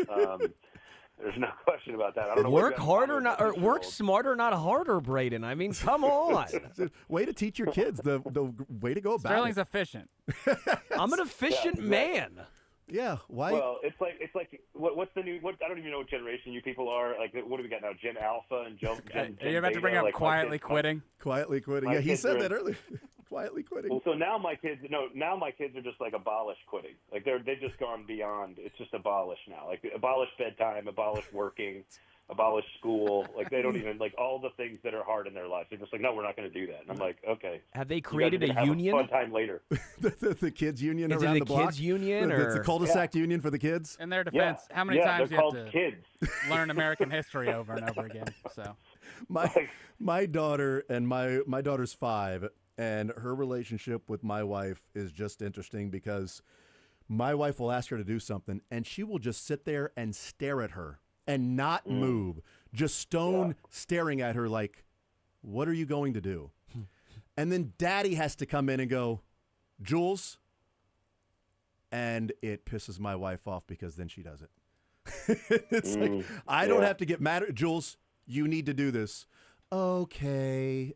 And then she doesn't. Yeah. She will just stare as if my wife is speaking a different language when she asks her to do something. Oh, man. But don't worry. It's not quiet quitting. Yeah. It's not passive-aggressive quitting. It's just aggressive quitting. It's just right in your face. Being aggressive towards their parents. What are you going to do? And I'm like, Jules, when we grew up, there was a different reaction from our parents if we just ignored them. You can't say that. There was a different. Going down that path, and their eyes glaze over. They're like, "What are you?" I don't know what you're talking about. Go back to the 30s, Dad. Not sure what you mean. There was a different reaction from our parents. Cool, neat. I bet you walk to school uphill both ways. Be smarter. Ride your scooter. All right, ride your Segway. Be smarter. Why didn't you ride your Segway to school? That's smarter. Ride your Segway to school. What planet is this? Okay. Braden Gall is our guest. 440 Sports Podcast, Athlon Radio, and Athlon Sports and ESPN Radio. All right, Braden, what'd you make of the game last night? Did it go as expected, or Notre Dame? Did they make it closer than maybe you thought it would? How'd you see this game turning out, and what'd you think of the 34-23 win over Notre Dame and Ohio State, the national champions? I don't remember the exact number I gave you guys last week, but I want to say I said like 31-20 or something like that. So not super surprised with the final score. I think a little bit surprised that, like, kind of in chunks, right? Like Notre Dame's first drive, like incredibly impressive. That was kind of surprising that they were able to do that on Ohio State.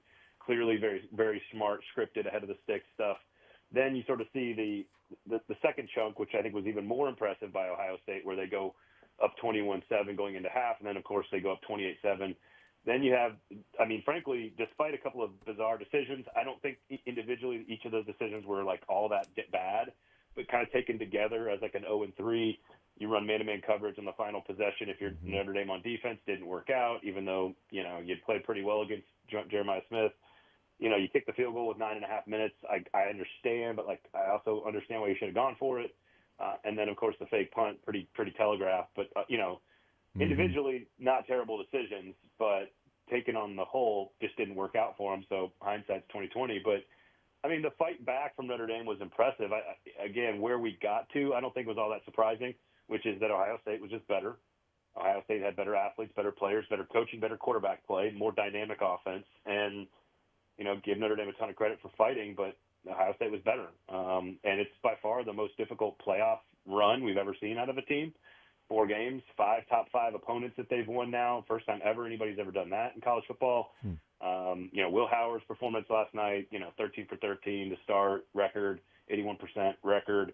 Hard to argue Ohio State's not the best team in college football. Are they a truly great team historically? No, you lost to Michigan. That cost you that conversation around this team. But otherwise, it's clear they're the best team in college football this year. Yeah, the national championship, obviously the ultimate goal. But I tweeted this out last night. It's not to take anything away from what Ohio State did or the 2021 recruiting class, Jack Sawyer, those guys. But I'm not sure, has there ever been another Ohio State recruiting class that went all 4 years through and has a national championship ring and no gold pants?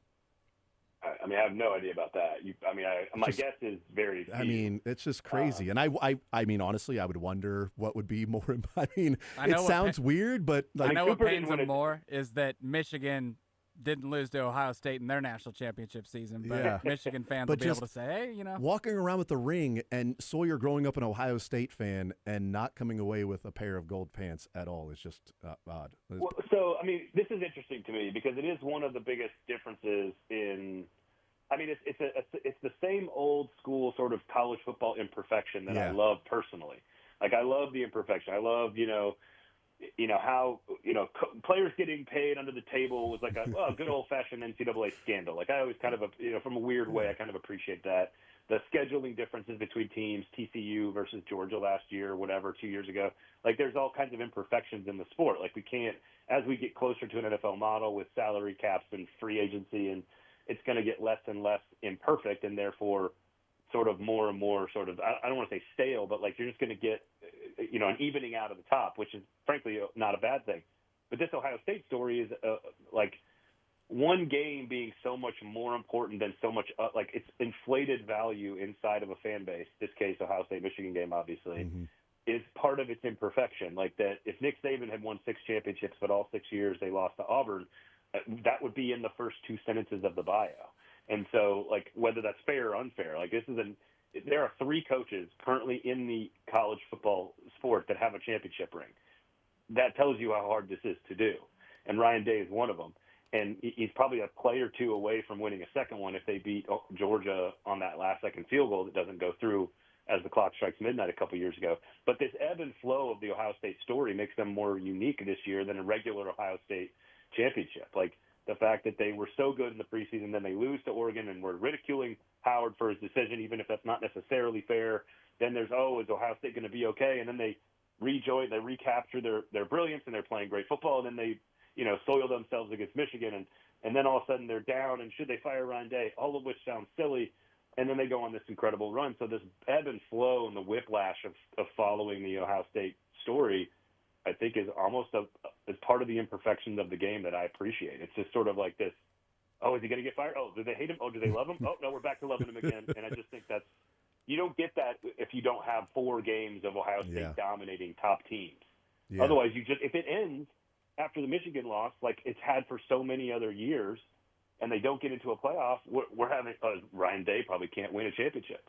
And so now the playoff gives us this whole redemption angle to teams that fail in the regular season. Yeah, I told when we talked about this, I think maybe 3 or 4 weeks ago when we had mentioned it for Ohio State, like what if they win the national title and they didn't beat Michigan in 4 years, that, people on the 98 Kentucky Wildcat team still talk about that they get people talking about the fact that they lost to Louisville that year. They won a national championship but lost to Louisville.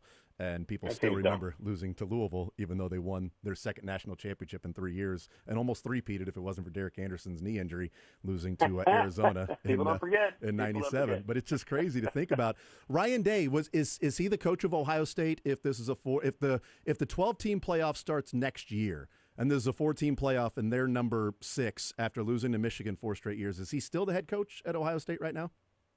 I mean, I can't imagine him getting fired. I mean, again, I know that Herb Street and some other folks in the media have kind of gone a little too heavy into being upset with the fringe element of the Ohio State fan base. Every fan base has this group. Yeah. Do I think they actually would have fired Ryan Day if they just played in like the Gator Bowl and beat like I don't know South Carolina or something, and they're 11-2? I would like to to think that that's not the case, that he would be totally fine because, again, his record is just extraordinary, right? Like he's 46-5 in the conference in 6 years. 46-1 outside of Michigan. four of those losses are to Michigan. But 70-10 now with two Big Ten titles and one and almost another national championship with another trip to the play. Four out of 6 years in the semifinals. Yeah. Like, come on with that. Like, what are we doing? Yep, I'm with you, and it's just what I started off the show, Braden, and see if you what your thoughts are on just the overall college football playoff. And we watch Ohio State win the national title, and my takeaway is I think we got the most talented team, maybe the best team that's playing the best football right now. Certainly in these 4 games, they're playing phenomenal football since that Michigan loss.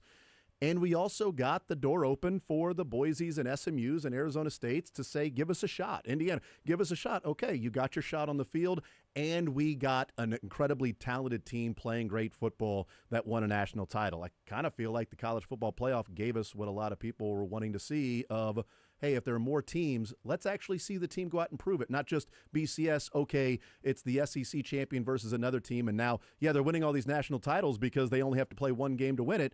Well, okay, let's see these guys go out and actually prove it. All right, it's Ohio State, Notre Dame, 2 name brands, but they had to win a number of games to get there, and we opened the door for teams that would not have had access before. Yeah, and one of the things I've been doing all last night and this morning is, like, which teams would not have won a championship? Because I think there's a lot of teams that you can point to this Ohio State team and say, you slipped up, you made one mistake, but you were a blue-chip roster, you had great players. If you had been given a larger bracket, you probably could have made a run. I think you could point to a lot of teams. Last year's Georgia team, you and I have talked about those teams. Yeah. But the other side of that equation is the teams that sort of just like barely willed their way to championships. Like the 2010 Auburn team comes to mind, where Cam Newton was just kind of carrying them in the fourth quarter to these crazy dramatic fourth quarter wins. And while that is a lot of times a recipe for success to a certain point, I'm curious. That Auburn team had Nick Fairley and Michael Dyer and didn't have a lot of NFL players on it. Like, by talent standards, wasn't one of the elite championship teams. They sort of, again, a lot of close calls. Is that a team that was capable of winning 4 playoff games against top-level competition? Like, I don't know. Like, 06 07 LSU, 2 losses to Kentucky and Arkansas that year. Like, are they capable of winning 4 straight games? Probably not. So, there's also other championships that go the other direction, and you can't allow yourself to do that because otherwise you can go back and be like, well, especially in those Big 12 teams where they lost in the conference championship game and were so close to being into a title game situation. Like, I think it was 98 Kansas State that would have had a chance to probably play if it was a 12-team playoff. I would put a lot of money on Kansas State being pretty good in that tournament. So same thing with Ohio State in 98. So you can go back and play the what-if game. But it's impossible to do that looking backwards, but you have to allow yourself and force yourself to do it looking forwards, which is sort of like this Oregon team this year, right? Like 13-0, best team in the country. It got destroyed. They clearly weren't the best team in the country. Ohio State, 2 losses, clearly not the best team in the country. Well, they are. And those two dynamics have never really existed in our sport before. Yeah, and I let me ask you from this perspective that one of the things that we talked about earlier in the show as well is, saying that, the path to get to the playoff is way more open and available than it is for, in years past for the local teams, Missouri, Kansas State, and Kansas. But I also presented, while there's a greater chance of them making the playoff, I may argue that there's a smaller chance of them winning a national title because Missouri in 2007, if they had played better in the second half against Oklahoma in the Big 12 championship game, they play a 1 game against Ohio State to play for a national championship. If in 2013, if they play better in the second half against Auburn, they play 1 game against Florida State and Jameis Winston to win a national championship. If they are in those same seasons, the next few years, that 07 team, they would make the playoffs, but now you've got to win 4 straight games. So you would have a chance where you didn't have a chance in 07 and 2013. You would have a chance, but you would have a chance against 4 teams that are pretty darn good, and especially the last 2 when you're going up against, some pretty good rosters and maybe some teams that lost along the way that you wouldn't have had to play, but now you do in come playoff time. Like, Is that fair to say that the chances of making the college football playoff are greater for the local teams, but maybe winning a national title is smaller? Yeah, I don't have a problem with that. I think I've always said, even in the 4-team era, like I'm very liberal with my who can be a playoff contender. I think people think it's like 15, 20 teams. I think it's more like 50 teams because you have to cast a wider net. You just never know when Iowa, mainly it's just Iowa, who's going to end up being like 12-0 at the end of the year.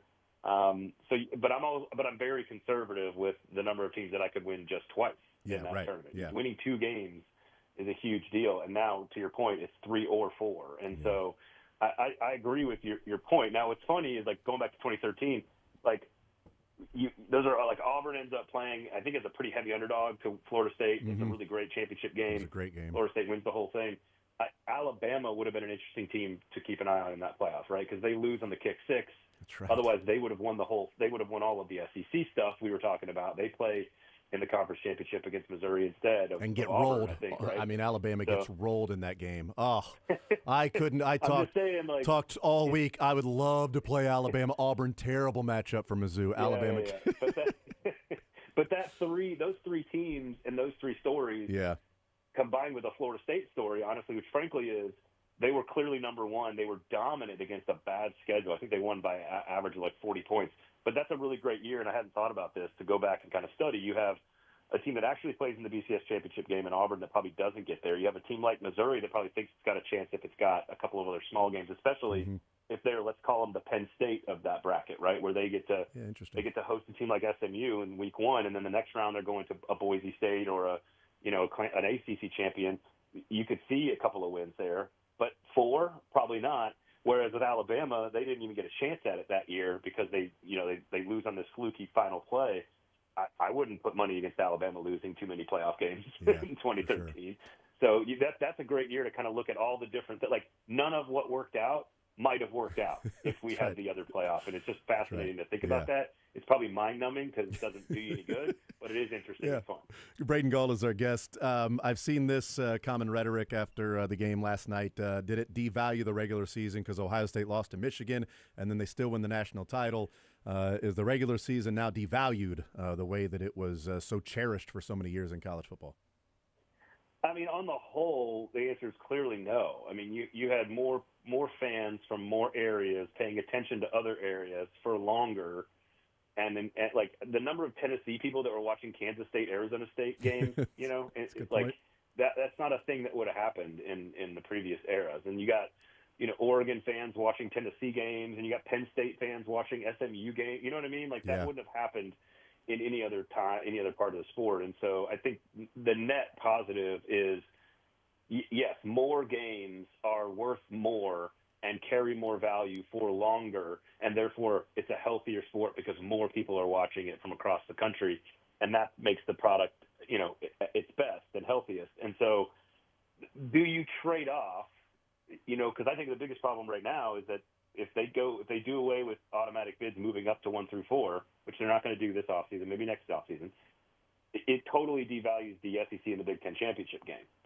And so that's why I'm of the belief that they're going to go to 14 teams and do an NFL style 1 gets a bye and 2 gets a bye. That way, the winner of the Big Ten and the SEC, there's a value there to be playing 1 and 2. You can still give, a reward and a home game to teams 3 and 4 if they happen to lose in those conference championship games. But that's ultimately what we're looking at with Michigan and Ohio State. Yeah. The value of the biggest games, they've removed a little bit of that value, but added it to so many other games. It's a net positive in my mind. And frankly, you look at the conference championship, every other conference championship game, it was a win and in situation for the most part, with I guess the exception of SMU. So it was, I think the value you got to find I don't have a problem with making that trade, which is more games are more valuable, and then a tiny little bit of value is maybe removed from the big games. The difference is those big games have so much other stuff laced into them with rivalries and history and tradition and family and all that other stuff that I think you're never going to not have an intense Alabama-Auburn game or, Ohio State-Michigan game. So, the players aren't going to play less hard in that game because the game doesn't ultimately decide who plays in the Big Ten championship game or whatever. So I'm not worried about those games losing intrinsic value, if that makes sense. Yeah, I guess the regular season was devalued because Ohio State lost to Michigan. All right, I bet Michigan cares about that since they beat Ohio. No, the regular season didn't matter because Ohio State still won the national championship. When the fallback for Michigan is, oh, you won the national title? We still beat you. In your national title year, we beat you. Our national title year last year, you lost to us. So I mean, they can at least lay their head on their pillow last night and rest easy to rationalize why they can get some sleep. Yeah. I don't know. Who knows? I don't know if the resting easy happens that's true. much. That's a good point. Yeah. What is it? The TNCN or whatever, that school up north or whatever, TSNN? Yes, right. That's exactly right. Braden Gall is our guest. A couple quick ones for you. I was thinking about this as we've talked about coaching and the coaches along the way and the storylines heading into the semifinals and the college championship game. If you're starting a program, Braden Gall, you're the AD at a program, you've got your choice of every coach in America. Who you picking to start your program? I mean, Kirby is still too young. Probably not to take him. I would probably vote Kirby Smart. Like the other names that you might consider, if you're talking about a big blue blood program, Sarkisian's a little bit older. Ryan Day would be in that group. I'm not going Dabo. I'm sure there's a bunch of names that I'm, forgetting here. There's a lot of really good names, the Brian Kellys and James Franklins and Lincoln Rileys of the world, but none of those are guys that I would start with. It's stupid to kind of overthink the Kirby Smart pick here. Ultimately, I think it depends on the program. There's a lot of coaches I might pick if you're trying to start a program. And again, I'm just going to go with a local. If you're trying to start a program at Kansas State or at Wisconsin or even like an Oregon, I think you might go for somebody with slightly different skills. I think Kirby he's the gangster that runs the gangster, organized crime mafia in Georgia. Like that's not, I say that as like more of an organizational, it's just a big organization. Yeah. If you're trying to talk about, building a program that has to sort of win a different way, more of a developmental program, then I love those guys that through the 90s and 2000s are more like those guys, which is, the Barry Alvarez's, Frank Beamers, Bill Snyder's of the world. And if that era is long gone, maybe that's the case. But if you're talking about running a big program, it's Kirby Smart 1. And I'm not even sure after that who's in my conversation. I mean, there's a lot of really good coaches, but I wish Kyle Whittingham was, 20 years younger. Yeah. Dan Lanning, is he like a developmental guy? Is he a guy that runs a big program? It's funny. Like I was trying not to say his name because everybody else is like, it's hard not to acknowledge the folks who have won so much and then say like, no, I would hire Dan Lanning over, Dabo Swinney in 2 seconds. Well, that doesn't make sense based on resume. But if you're basing it on where the sport is going and what you have to be able to do, like one guy has shown that he's incredibly adaptable, and the other guy has shown that he's like, he moves as slow as possible to change and evolve. And so it's more about where we are and what your program needs almost more than anything. But if you're talking about, big time elite, big program, I don't know how it's not Kirby, and then you throw in the Ryan Days of the world. Like Steve Sarkisian is a brilliant X's and O's coach, and honestly, what he's done inside that program to make Texas sort of all pulling in the same direction and kind of remove the cultural dysfunction, that's as impressive as anything. But is he a guy who's going to be around for 20 years? Like I don't know. Yeah. Sark would be up there though. Yeah. Last one, who wins it next year? And we will hold you to this. What I'm fascinated by is who's going to be. So one of the big things we've learned in the last two teams is Michigan and Ohio State did one thing extremely well, and that was keep their big pieces home, whether by financial means or otherwise. They returned a bunch of talent. Sure, they went out. Ohio State did more in the portal than even Michigan did, but the big story between those two for me is you got to bring your veterans back, ideally through financial incentive to sort of go at it again. And I think if Penn State can get everybody back, Penn State's going to be very difficult to contend with, but it looks like they're going to try to pay to have all their veterans back again, especially if Aller's back with all those. I think Singleton and Allen are coming back in the backfield. So it's sort of like, what did Michigan and Ohio State show us in this new era? And you got to pay to bring your veterans back because your veterans are so much more valuable and dependable than maybe ever before. So Texas is in that group as well. Can Texas bring all their guys back? And frankly, they don't need to bring Quinn back. That's the key. They can go to Arch and maybe be a better team. So Texas and Penn State are sort of at the top of my list right now if everybody comes back. But we'll see about the roster overall. All right, we'll see what happens. Braden Gall, 440 Sports Podcast Network, Athlon Sports, ESPN Radio. Braden, great stuff as always, man. Appreciate the time, appreciate the conversations this year, and looking forward to our conversations next year when we get ready for another college football season. Thank you, brother. Appreciate it, man. Got it, man. Be good. Absolutely. There's Braden Gall. Had a blast talking with him. 440 Sports Podcast Network, Athlon Sports, ESPN Radio, as we wrap up our conversations, our college football insider with him today as Ohio State wins the national championship. And interesting that he said, looking at the last 2 national championship teams in an NIL era, what they did in the year before they won the national title to the year they won it was that financial incentives, recruiting, whatever it was, they kept their big pieces that returned and then supplemented, like Ohio State, Will Howard. Yeah, bringing in other things, but got their big pieces. Jeremiah Smith, freshman.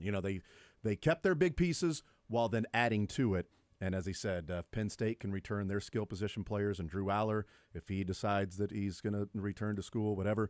I don't know. Texas with if you're Penn State fan, do you want him to? I know. Right after that one, it's like go get Bo Pribula. Damn it. Texas with Arch Manning. It's like they lose Quinn Ewers and they get better. At they're doing the Will Howard treatment. Or the McCord. Yeah, right. Which, boy. McCord to Will Howard, and then Quinn Ewers to Arch. Weren't they kind of pointing out McCord's stats at Syracuse, and then Will Howard? And then Will, especially after Michigan. And it was like, look at Kyle McCord. And 2 things can be true. Kyle McCord could be a hell of a quarterback. Yeah. And Will Howard can be too. And I don't know what Kyle McCord would have done in the playoffs. I know what Will Howard did, right? Yep. I don't know what Arch Manning would have done in the playoffs. We know what Quinn Ewers did. And he played well, but we'll see if Arch Manning can elevate them. So, yeah, it's hard not to just look at Kirby Smart and say, hey, what coach you starting your program with? Kirby Smart? Yeah, okay. Kirby. How old is Kirby still? He's, 50 maybe? 25 maybe? Smart. 29. 49. 49. He was the first guy to intercept Peyton Manning at Tennessee, so that's right. Forgot about it. That's always a great pull. Yeah. 49, though, is not that old. Dan Lanning's an interesting one. It's a good one because he's been there. He's going to bust through the door eventually. I hope it's not this year, but I think Josh Allen is going to bust through the door and win a Super Bowl in his career. Again, I hope it's not this year. And Lamar, I bet you would have to imagine. Well, yeah, once Patrick retires, I'd say those guys. Then they can have all the championships they want. Yeah. But I think Dan Lanning they've been too good. He's recruited too well. They've put Uncle teams Phil's together. Got a pretty deep pocket. Yeah, so I think they'll bust through there. Great mustache. Uncle Phil. Oh, yeah. Phil Knight. I didn't know if you were talking about Uncle Phil. I was thinking of Fresh Prince. I was actually thinking of great call. I was thinking of Dr. Phil. Oh yeah. Okay. So right, doesn't Dr. Phil have that great mustache? Got a really good he's mustache. got that real good stash. Uncle Phil, Dr. Phil, and Mr. Phil. Uncle Phil had a mustache too, didn't he? Oh yes, he did. Yeah. If your name is Phil, you got to have a good mustache. Yeah. Phil. 7. I told you that was Phil. You liar. Phil, give me a kiss.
All right, Sterling, you're going to love this because I know how much you like the discourse online.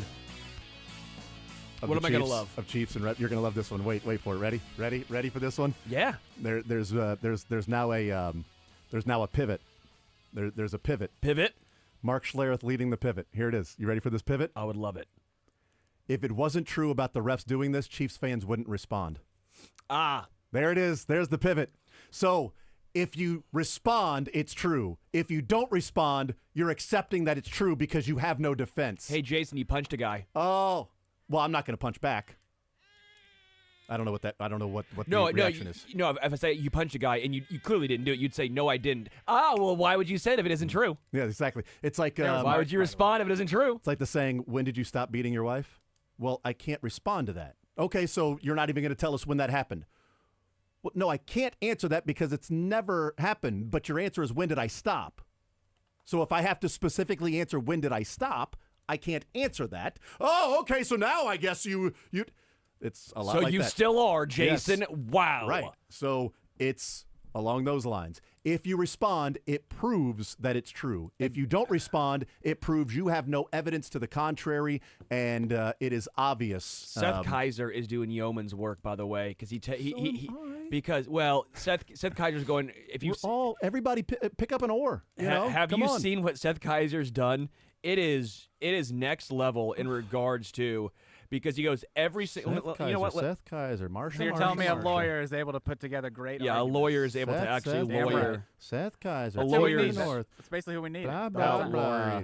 Marsha. Seth Kaiser. I wish I was doing the show as Seth Kaiser. Seth Kaiser. I've always said that Jason, I appreciate working with him, but only if it was Seth Kaiser. Maybe if Anderson was more of a lawyer like Seth Kaiser was. I hate that Anderson lives in Kansas City. I'd really like to talk with somebody that lives north of Kansas City like Seth Kaiser. I mean, the things that we deal with around here with Sterling and his obsession with Seth. Here we go. It's sick is what it is. Would you like me to make, Mark Schlereth goes, would you like me to make a video of your right tackle jumping offsides every play? Because I can do it. And so Seth Kaiser has literally kept going down every single snap of Jawan Taylor not jumping offsides. And it's absolutely incredible going, well, you said it was every single snap, and I'm already on snap 7, and I've yet to see one. The one that he did jump offside, or was a false start, was called. And he goes, that was questionable at best, but, and he goes, and by the way, I'll make a video of every snap and how many times he jumps offside.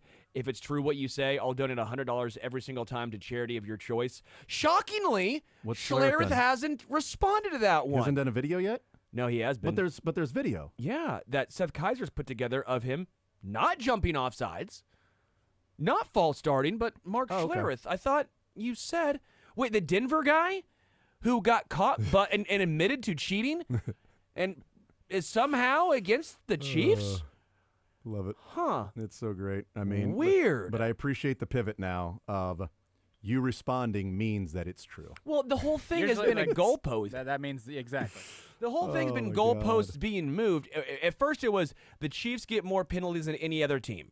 And then they found the stats that said, okay, well, that's not true. Yep. And then it was they get more penalties in the fourth quarter than any other team. Okay, well, that's not true. Well, the Chiefs have gotten more penalties since Patrick's taken over as the starting quarterback. Well, no, that's not true. Okay, well, then since 2021. Well, that's still not true. It's like, well, he gets more rough in the passer calls. Well, not against the quarterback he's going up against. Like, it's just, well, but my eyes tell me, your eyes didn't get glasses.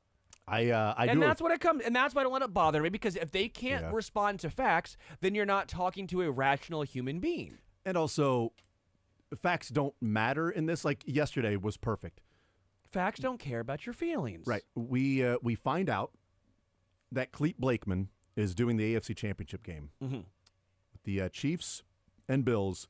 We got Clete Blakeman that is doing the game.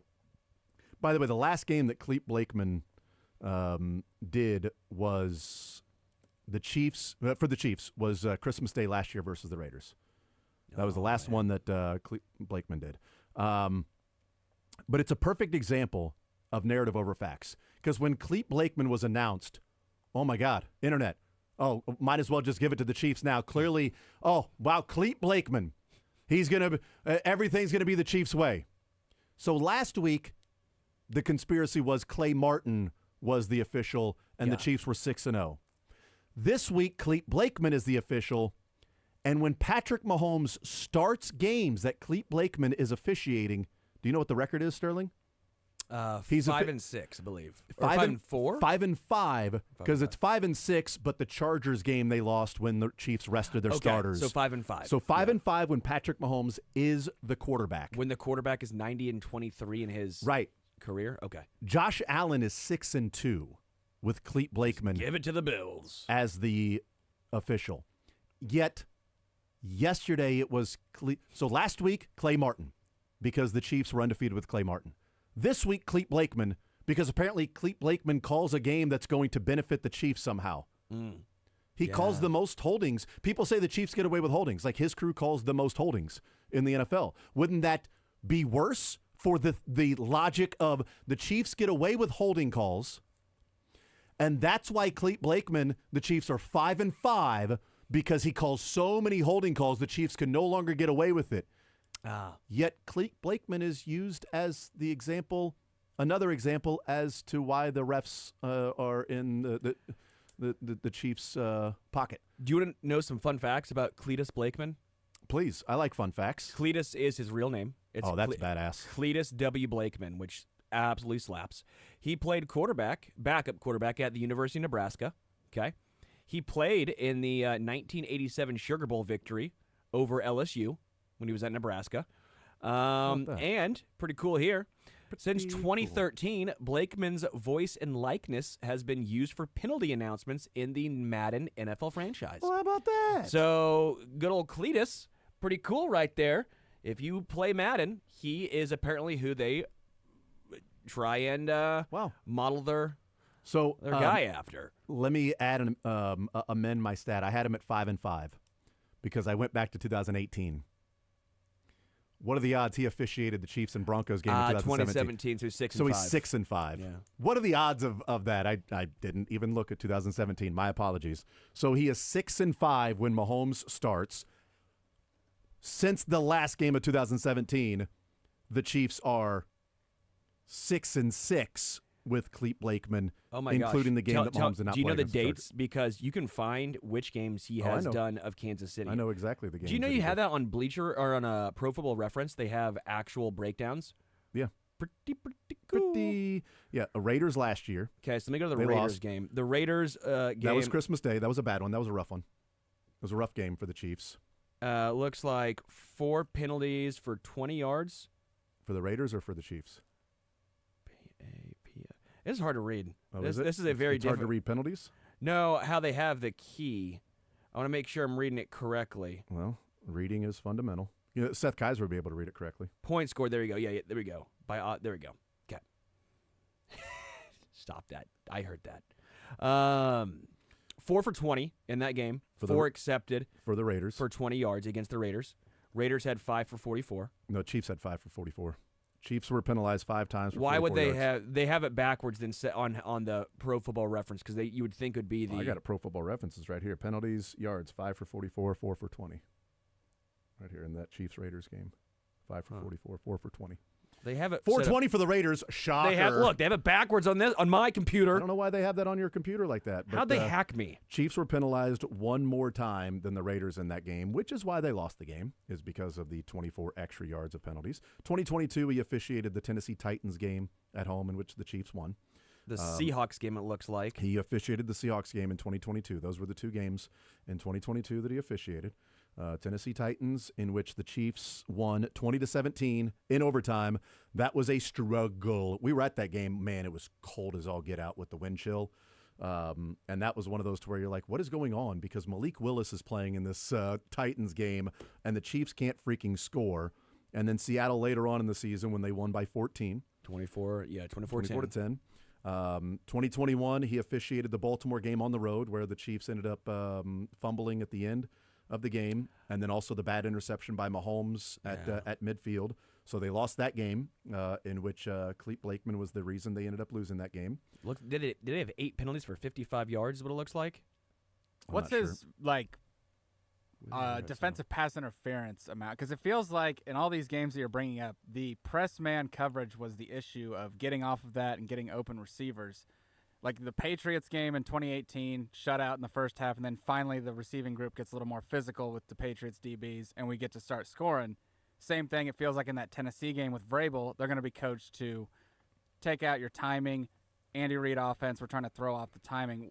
Does he call a lot of defensive pass interference or holding? Defensive pass interferences this year, and I don't know how this would – I'd have to look up every single official, but right now, looking at the 2024, he has called defensive pass interference 18 times, which is roughly a little more than one per game. False starts 45 times. Offensive holding 42. That is the most of any officiating crew. Unnecessary roughness 23 of them. Defensive pass interference 18. Defensive holding 15. Let's see. Roughing the passer he's called 3 roughing the passers this year. So he's a defensive let him play kind of guy, it looks like, at least. Well, I mean, he's called more of the so he's called more offensive holding and only 3 roughing the passers this year. So, he's letting the defense get that's right. From the defensive side, he's allowing the defensive players to a degree, like he's going to call holding a little bit tighter, but also if you hit the quarterback, he's going to be a little more liberal on letting some things slide on that. Or maybe there's some context here, and if we watched every single snap of every single play that Clete Blakeman has officiated this year, that maybe there were only 3 roughing the passers that should have been called, and every single holding call was legit. Ooh, maybe. Bad news, though. Oh, no. Bad news now with the officials? Oh, God. For the Bills? Home team percentage wins only 31.25% of the games he's reffed this year. What's the point of actually playing the game then? Yeah, not great. You told me FPI has the Bills with like a 52.54% chance. Cletus. But now you're saying the Chiefs only have a 33% chance of winning. 31.25. 31 points. It's even worse than I thought. Because of Cletus. What is Seth Kaiser?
Todd Lebo. Oh Todd. no. Oh no. Oh God, I just found this. Jawan Taylor. DJ Humphries needs to start for Jawan Taylor.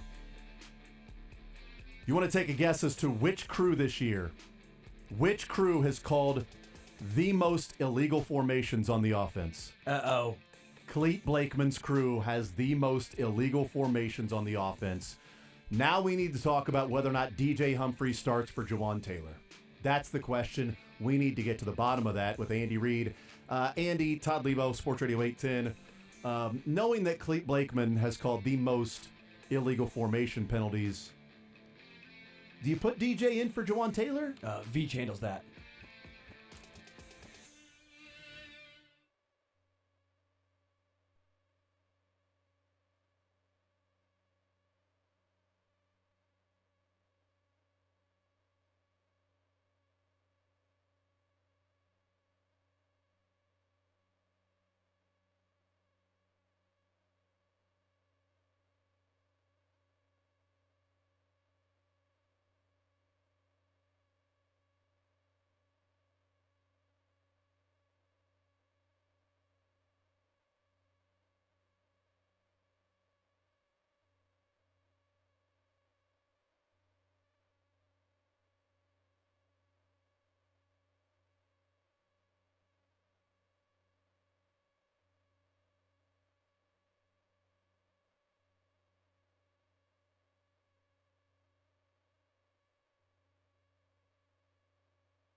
Oh, that was a commercial. Yeah. I hate it. It says it really I hate says like, Lee though. I hate Lee though. It was a Insurance commercial or something. I Corey hate found Lee that. though, but it sounded like Lebo, so we're like, yeah, let's definitely play that. Nobody would hate me. Nobody would would. hate me. Why do you see the shock on my face? They don't hate Lebo, they hate Lee though. No. But it sounds like Lebo, so we have fun with it. Thanks Yeah. for bringing down our entire house of cards that we built. All right, these pillars of sand. All falling apart. Todd Lebo was hanging out with us here on Sports Radio 810 WHB. Todd, I went ahead and put pen to paper there in the break of figuring out how screwed the Bills are based on the officiating crew that they have named for the Chiefs and Bills game. Did you see the Super Bowl crew's already out too? I saw that. Yep. Is that Ronnie good for the Chiefs or Ron. what? I don't know. Was it who is it? Ron Tolbert. Tolbert, yeah, Tolbert. Yeah. There's a man named Merle on there. Merle Haggard And a Boris. Boris Diaw. Boris and Merle are on the Merle Super Bowl. Haggard? No, it's Dude, I just said that. It's MEARL. You said Merle Haggard? Yes, I just said Merle Haggard. And he said Boris, and I I've said never Boris seen. Diaw. I've never Boris seen Diaw's great. Merle spelled this way. It's MEARL. My name is Earl. MEARL. Like So, Pearl. Cleet Blakeman. We I already don't. said that. Cleet's been trouble for the Chiefs. Cletus. hasn't he? Cletus. Hasn't Yeah, he? that was Before you the guys go on, how the hell does Christmas Ron Tolbert get a Super Bowl? I mean, Who I've knows? seen many a games where he and his crew are missing multiple, like Take it lot up with of, Roger Goodell. Yeah, Rod. Dylan. Well, send a strongly worded letter right Yes. that's right. I'm gonna Well, then send who an would you email. Fire have, one off. Dylan? Who is your rep of choice? Well, last week for the Chiefs, the undefeated. Yeah, Yeah, Clay Martin. Yeah, exactly. Clay Martin. Jerome Boger. Let's bring him back. Come on, man. JB. The ones go. I paid. Why are we? Why do we not have Boger anymore? Don't get into this thing, Yes. Dylan. It's a joke. So Cleet Blakeman, the Patrick Mahomes is 6-5 when he starts a game that Cleet Blakeman is the official. Josh Allen is 6-2. So Chiefs are screwed. Has he officiated a Patrick Mahomes Josh Allen game? No, he has not. This is Okay. the first ever. Something's Allen got and to Mahomes. give. Something does. Yes. An immovable object versus. Well, I mean, they're 6-5, a- so it's not actually that good Yeah, considering I Clay guess, Martin yeah. 6-0. But Dylan was asking some questions as to where he ranks in penalties and certain penalties. So I said he had the most offensive holding calls. Fiction. That was wrong. He does not. He actually has the 7th most offensive holding calls. Okay. He has the Lining first up offsides. most illegal formation. Did he have the opener 2 years ago or something? I don't know. He did not. He didn't? This is just this year. Okay. This year, his crew has called the most illegal formations. Okay. Step up, Jawan. 7th most offensive holdings. And then on the defensive side, his crew has the most illegal contacts. They've thrown flags for the most illegal contacts. This is kind of a bailout call. The 3rd most defensive holding calls. Ooh. The 9th most defensive pass interference. Look for a boring game then. But Flags. But 12 out of there's only 17 crews, but he ranks 12th out of 17 for roughing the passer calls. They've only called 3 roughing the passers this year. A lot of offensive holding, 7th most, and really little. So they kind of like wants the defensive line to play, but the secondary you better be clean. What is the against Cleet difference Blakeman's crew. between like the most and the least amount of roughing the passer calls? That is it like- 12 to 3. Wow, Okay. 12 is a good chunk. That's Yeah. a good chunk. You're calling, one every game maybe. Those guys work 17 games. They get timed off, right? Yeah, 16, 17 games. So so if you're a you're defensive calling lineman, everyone if you're Charles Minute, just throw your hands up. I've always thought that defensive hold. linemen should just anytime they throw their hand up, a flag Hands gets up. thrown. Yeah. Playing my song. Yeah, it's 12 for Adrian Hill, 10 for Brad Allen, 9 for Alex Kemp and Sean Hockley. Ron Torbert has 8. Alan Eck, Clay Martin, and Land Clark have 7. Brad Rogers and Is Craig that including Rolstead. last week's 2 Let's see. devastating calls? Clay Martin, yes. But that was only one. Better name. Roughing the passer. Cletus That's Blakeman or Land Because that Clark. was The other an one was an unnecessary roughness. unnecessary roughness. Yes, that counts the divisional round game. Let's see. And then Brad Rogers, Craig Rolstead, and Trey Blake have 5. And then Vinovich, Blakeman, Novak, Smith have 3. And then Sheffers and Hussey only have 2. You better knock somebody down. You're going to get a penalty with Hussey. Yeah, Carl Sheffers, and you better really get Carl Sheffers ain't having this protecting the quarterback stuff. No. All right. I've been around. I've seen some things, man. I've seen some stuff you wouldn't even believe. So you figure the Chiefs are screwed here then? They've got no, they're not screwed. All of Okay. these numbers clearly equate to the Chiefs having an advantage. I don't know how, but somebody will find. They will thread that needle. They will. Sure they they will will. pass through that labyrinth in some way, shape, or form. Do you want some more statistics? I love stats on the radio. Let's do more. The home winning percentage with Cleet Blakeman yeah. is 31.25%. Yeah. Ooh, he likes to get the road teams get the win. ratio Yep. of calls against the home team, 53.17%. He comes in to rain on parades. They have gone overboard with this Chiefs conspiracy theory. Yeah. If the Chiefs get a nice whistle this weekend, there's no getting around it. Chiefs fans will not be able to defend it anymore. No more. It's obvious. Like this last game. There is a 23% lower home winning percentage than league average. Wow. When Cletus is at the... No, he may have just called a bunch of Bears games.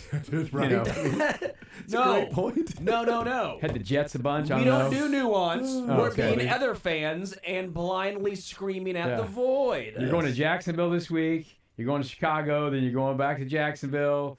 Let's get you to a Saints game. Another fun fact about good old Cletus Blakeman. He was the backup quarterback for Nebraska. Played in a Sugar Bowl. 30-15 victory over LSU in 1987. Not only that, Lebo. What else? He is. But there's more. For just one extra payment of $19.99. Wasn't quite Kendall Turner Gill. Just not quite good enough to beat him out. He was is the voice and likeness of the Madden NFL refs on the game. Oh, how about that, huh? So he's profiting off this. So bet you didn't know that. Boom. Yeah. Bet you had no idea about that, did you, Todd? For $19.99 extra shipping and handling. I should have known. I'll tell you more fun was facts. on that team. I remember that game a little bit. Sugar Bowl, that's back when it was fun. Bowls were fun. Home games he's had this year. Bowls. Here are the home teams he's had this year. Cleveland, Denver week 2, Rams week 3 against 49ers, Miami, no Tua, New Orleans, just Arizona, Washington, but that was against Chicago. Green Bay. They won that one. That was the Hail Mary. Yeah, Green Bay, but that was against It Detroit. took a Hail Mary to win a home game. That's right. Baltimore against Cincinnati. Baltimore won that one. And that was the questionable non-roughing the passer face masks. On Joe Burrow. To Joe Burrow. Tennessee at home against Minnesota. Atlanta at home against the Chargers. Giants at home. Seattle at home against Green Bay. Chicago at home again. Week Bears 17. times, huh? Week 17, Buffalo at home against the New York Jets. They won that one. that one. And then Dallas in Week 18 against the Commanders. Hey. Dallas lost all of their home games except one, right? Yes, right. So no facts. Just throw numbers out blindly and let the masses believe as they will. I want to play these two clips. We'll play them quickly because I spent the time cutting them, so I definitely want to play them because I don't want them to hit the cutting room floor because, I spent time cutting them up. You made this pot roast. Let's eat it. That's exactly right. Let's see what this pot roast guy. and this is the pot roasting stirring. And then I want to get Todd's thoughts on last night, Ohio State knocking off Notre Dame. But we'll play... let's play the Chris Sims one first. This is Chris Sims. It's cleaned up. I have cleaned this one up. Potty mouth. This was Chris Sims. He did get frustrated while he was going off on mouth breathers and the refs thingy. But here's Chris Sims tackling the whole ref issue and the Chiefs. Well, I think first off, because they always win, people look for it. People aren't looking for it on the other side. This crap happened with the Patriots too a little bit at the end. It's just everybody looks for everything because I just can't believe they're outplaying us again and going to win the game. But wait, let's just go back here. Did the refs have a? Oh wait, the refs weren't supposed to tackle the kick returner to start the game on the Chiefs, were they? Were the refs ones? Oh, that's right, they don't do that. Wait, did the refs call a 55-yard field goal in a defensive football game that was 6-3 and it looked like the other team was having a... Oh, that's right, they didn't. Oh, and did they miss the other field goal? Oh, that's right, the refs didn't do that. Oh, wait, did the refs miss the extra point where they could have tied the football game? No, that's right, they didn't do that either. Did the refs go for it on a stupid 4th and 10 at one point in like the middle of the fourth quarter? Oh, that's right, they didn't do that too. That's right. So I'm just sick of that crap. I think it's bull crap that the Texans are kind of taking that angle. I understand those two calls are frustrating. I hate that crap. The first roughing the passer call on Patrick Mahomes is like 99 out of 100 times it gets called in the NFL, no matter who's the quarterback. I don't know what anybody's thinking. So that's very consistent with what we saw all year. It stinks. I hate it. You know that. I say that all the time. I grew up watching my dad get his head beat in by Reggie White. So I don't think this is fair that the quarterbacks get this, right? But when you go in an upward angle and you do make contact with Patrick Mahomes' head, then yeah, they're going to call it. They are. Sorry. That's just what happens. And then the other one where he slides and the guy egregiously tried to hit him with the crown of his helmet and take him out of the football game, right? Again, he didn't hit him, so it probably shouldn't have been a flag. But still, to go in this way and go in this recklessly in the NFL, yeah, you're going to be in deep in the NFL. They're not going to let that go. That was very consistent. And I didn't see the Chiefs do anything. The Chiefs hit C.J. Stroud a lot. I didn't see them do any of that to C.J. Stroud. So that's, again, I'm sick of that crap. I really am. It's overblown. The Chiefs are damn good. Just deal with it. And they know how to win and not do dumb shit like this more than they do it less than your team out there. That's what everybody's got to realize. So there was Chris Sims was frustrated with that. He got his spleen broken. Yeah, they he did. call penalty, did they? I saw my dad get his head busted in all the time. Chris Long on the Green Light podcast talking about the Chiefs and the refs. And Chris Long does not typically hold back in his opinions and things that he says to people on the podcast. But here he is weighing in on the ref conspiracy. And the numbers don't back up them getting all the. If you have an argument to make, please. If you have an argument to make other than listen to these guys glazing the Chiefs, that just tells me that's red flag. Guy doesn't have any brain cells, or he's not an analytical thinker. Give me an actual argument. Don't give me some, anecdotal bullshit like, well, the one time I saw this. That's not the way facts are worked out. Like, you have to, if you have a serious claim, like the Chiefs get a bunch of calls. Yeah, the Chiefs get a bunch of calls. You know who else gets a bunch of calls? Every other team in the league. And just because you saw their game in primetime and you really want them to lose, and this is where I'm different than you, because I'm not a fan anymore. I was a fan when I was a kid. I played professional football for 11 years. Now I analyze it for a living. I'm not saying I'm better than you for that. I wish I could be a fan. But you operate with a certain amount of emotion that I don't have to. And so, the Chiefs don't hurt my feelings. I like greatness. They've been great. I like that. The Chiefs don't hurt my feelings. By winning, it doesn't hurt my feelings. I'm just analyzing it. You're watching it with emotion. And the Chiefs don't hurt my feelings. I like greatness. They've been great. Come at me with actual evidence. But, in the face of evidence, people would just disagree and say that's not actually what's happening. It's frustrating for a lot of other teams. But listen, I think Chris Sims played well. The Texans did a bunch of dumb things in that game. A bunch of dumb things. Coaching-wise, players, penalty-wise. It started the very first play of the game when the dude threw his helmet after forcing a fumble and not trying to recover it. What are you guys doing? Well, I'm excited because I forced the fumble, so I'm going to throw my helmet? Yeah. They came in ready to go. You got to get amped up to try to beat the Chiefs. And they are not ready for that primetime stage yet to get that done. I think C.J. Stroud's really good. D'Amico Ryans is a good coach. They've won 2 of these playoff games. They won a playoff game each year. He's off to a great start. Yeah. It's hard. I don't expect the Bills to come in too amped up and crazy. Yeah, they've been through this with the Chiefs, against the Chiefs. This will be the 4th time they played in the playoffs. And I think they'll come in cool and calm, and it'll be up to the game to decide if they're going to get them to crumble. I don't think they're going to do dumb things. I don't either. I really don't. Teddy Bruschi, I played this in the 11 o'clock hour for Adam Teicher. We played the whole clip in the 10 o'clock hour. But Teddy Bruschi on Sunday Countdown, Sunday morning, it was Bruschi, Alex Smith, Rex Ryan, and Mike Greenberg asks Teddy Bruschi, and he's like, hey, these remind me of your Patriots teams. And he was saying, they win a lot, and it's on national TV. Patrick Mahomes gets special treatment. I played with a guy who got special treatment and had the Jordan rules. You kind of know it going in. If you understand that, then don't do it. He called out Will Anderson and said, Will Anderson is saying that we've got the better team, but then goes on and says we keep making the same mistakes over and over again. Doesn't mean you're the better team. But then at the end, Teddy Bruschi encapsulates what the Chiefs do as opposed to teams that come into Arrowhead in sort of first-timers, Jags and Browns and Texans and Steelers and Dolphins and the teams along Titans and teams along the way that come in from time to time and go, oh, man, we were right there. We almost beat them. But here's the final 20 seconds or so, and I thought it was a pretty good way to explain what happens in these Chiefs games and the Patriots dynasty versus what we're seeing with these one-off games that are so close. To hear D'Amico Ryans afterwards talking about, everybody against us, of course he's talking about the officials. But when you lose a game and you're talking about officials, the Chiefs will just look at that and just understand that you never really understood how to beat us. Because what Patrick said was exactly true. It doesn't matter what the game is. They know how to win the game they're in, not the game that they thought it would be. That's how good the Chiefs are. They know how to win the game they're in, not the game they thought it would be. And they do a great job adjusting of whatever's going on in the game. What's happening in the game? And opponent when they 2 years ago, they win a close defensive battle.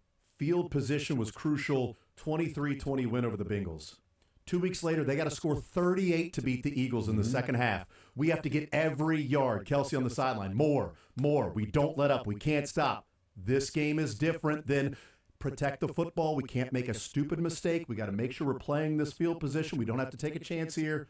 Second half against Eagles, we let it all go. We have to go and score because the game is different maybe than what we thought it was going to be. Yeah, you don't know what each game's going to be. Like we think, generally speaking, when the Josh Allen and Patrick Mahomes have played against each other, they've been some pretty wild games. Not so much in the playoffs 2 years ago or last year up there. It was a little closer. And I don't think we're going to have a, 40-something to 30-something game in this one. These teams are both different than they were before. But I promise you, if it gets into one of those games, both of these teams are capable of trying to play that kind of game. Because the Bills have shown me a lot over the last few years, too. It's not all just offense. They'll grind people down and make defensive plays and force turnovers. That's what they were toast the other day without the turnovers. Yes. They weren't going to win the game, right? And the Chiefs were +3 in the AFC Championship game last year against the Ravens. Yes. And won by 7. And they barely won the game. Yeah. And, they... Two turnovers in the end zone. The last time the Chiefs were minus in a game, they lost. With the Bills. It was the Bills. Yeah. And that was a 2-1 on that one. Very first play of the game, or first series of the game, Patrick threw the interception. You go back and look when 2018 or 19, the Chiefs could be -1 or 2 and win a game. This football team doesn't really feel like a team that can be -1 or 2 and win a game, especially a playoff game against one of these really good teams. They better be better than that. I think the first Super Bowl they were minus, right? Or did it end up being tied because there was the interception late? The late interception, I think they threw Fuller 2 got picks. that last INT, right? He got 2, but Patrick threw 2. But Breland had one. Breland had one in the first half, so I think it was 2-2 in that one. Yeah. But they could have won that game -1 because they didn't need the last one to win it. Whatever that one was. But not now. I mean, this team is just different. I was watching some highlights online of the Bills game, the first AFC Championship game, not even the crazy 13-second game. People kind of forget that game a little bit because it was during COVID and all that. No one, 14, 15,000 people were there. None of the media was there. We were all just on Zooms. There was a wide open game, 38 to whatever. There was a turnover early. They fumbled the ball. But this team is not that team offensively. Travis Kelce's older. Tyreek Hill's not on the team. Boy, young Tyreek Hill and younger Travis Kelce. Wow, man. It was something to watch those guys run around in space and just... They don't have that right now. Yeah, I would say but they have found a way to win games, which is exactly what Brewski says. They could do it that way, and they can do it another way. They can do it with just 35-year-old Travis Kelce. They find ways to left win guard the game playing left tackle. Yes, that's right. Yeah. Well, they don't make excuses. Every other team, when they have an injury, it's like, what if this guy was healthy? The Chiefs don't say, okay, well, he wasn't, really so who cares? We'll find a way to beat you with the depth pieces. Because the last 7 years, the NFL graveyard in the AFC is filled with teams that said, "Oh, we almost beat them. Almost got them. We almost got them." That's gonna be wild, though. I can't wait. Yeah, it's gonna be really gonna be awesome. Maybe they shouldn't activate McCole Hardman. Now that I think about it, they played the Bills 3 times in the playoffs, and he's fumbled twice. So maybe don't have him out there. I'm not sure. I have no idea. Todd, I wanted to spend more time talking a little bit about college football, but we'll spend 3 minutes here talking college football before we get into fact or fiction. Fact. I said this in the first hour, and I'll see what your thoughts are on it. Watching the college football playoff and seeing, Ohio State wins it, the incredibly talented team, playing great football. We saw some teams get an opportunity. So my thoughts on this as I relate it to the local teams, that K-State, Mizzou, KU, the opportunity of making the college football playoff is a higher percentage. But I think the chance of winning a national title is a lower percentage for these 3 teams. Well, it's harder. The percentage of winning a national title is lower for every team. Because if you have to go win 3 or 4 games. Ohio State 4 games in a row. Yeah, that's a lot against these good teams. It really is. We say this all the time about the NCAA basketball tournament. You see a team play all year long, and this is the best team. How often does the best team win the NCAA tournament?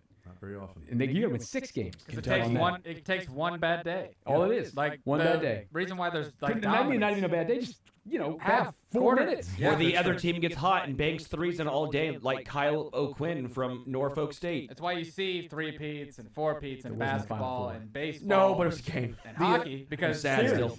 Jordan had a bad game, game 1 of. No, he didn't. Shut up. No, he didn't. My Stop bad. that. That's so stupid. Don't worry about a bad game in his life. But he gets 4 more games to come back and sweep the Jazz. Yeah, it's tough. The Oakland. What was the kid? What was the 40-year-old guy that played for Oakland basketball last year when they beat Kentucky? He had 12 threes. Golke.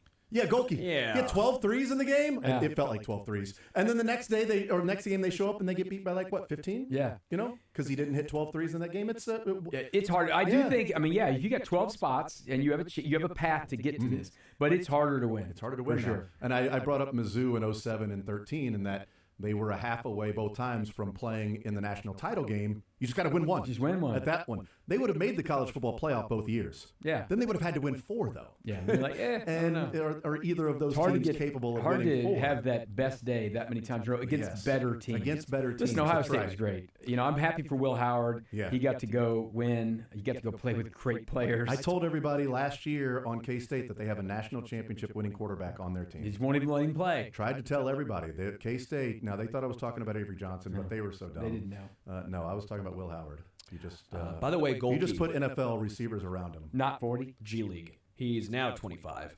There you go. Just turned 25. He played in the G League right now. He won. He's got time to do that while his full time of being highway patrol. 6th man of the year last year. He wasn't even a starter. He was the Horizon 6th man of the year. Absolutely. You got to have a day. Absolutely, yeah. All right, let's take a time out. Fact or fiction coming up next.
A little fact or fiction right here on Sports Radio 810 WHB. Jason Anderson, Sterling Holmes, Dylan Michaels, Todd Lebo.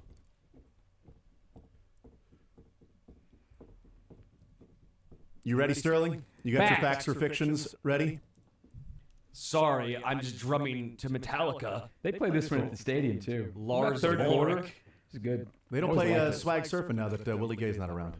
Oh, It was maybe they'll bring it back. Such an anthem last year. By the way, when did everybody start picking up Mr. Brightside as their song? Yeah, that's Mizzou's thing. Yeah. Don't Buffalo now does the Mr. Brightside in the fourth quarter. But did they say anything about Kansas? Of course. I thought it was odd that they were chanting "Bleep KU, Bleep KU, Bleep." They're like, well, we saw Mizzou do this. We liked the song. We just thought this was part of it. You know, a Sandstorm is a K-State song. Like, that, ba, but ba, ba. they play Sandstorm at South Carolina, too. South Carolina Sandstorm, that's right. Yeah. Oh, they had that damn rooster Cocky. constantly. Oh, my God. Constantly through the game, and then you got the dumbass cowbells at Mississippi State. Oh, ridiculous. Yeah, Georgia Chris has Jones. a cute dog, though. That's pretty cool. Yeah, Chris That's Jones. pretty I cool. said it. I said it, Chris Jones. South Carolina has like Listen. shrubbery in their field. Listen, which is those how you know you're an cowbells. SEC. Listen. I like cool. those cowbells. He's got a cowbell. I think they sent Does some he? to him. Like and Willie had one in his locker too, and Chris had one. Yeah, That makes sense. Well, if you're sick, then you can just more cowbell. more cowbell for the fever. Yeah, for the fever. That's right. All right, fact or fiction. Let's go ahead and start with Todd. Let's start with Todd today. Lebo, the Bears will regret hiring Ben Johnson. Fact or fiction? I don't know, more than regretting drafting Caleb Williams. Fiction. Yeah, I'll go fiction. I'll go fiction because who knows who they would have hired. It's still the Bears organization. Yeah, it's fiction, but Ben Johnson might regret going to Yeah, the that's probably the better way of putting Hey, it. get a chance. Take your chance. Take a chance on me. All right. We'll go with Dylan this time. Dylan, not ABBA. I actually think Lamar is getting too much blame for playoff woes.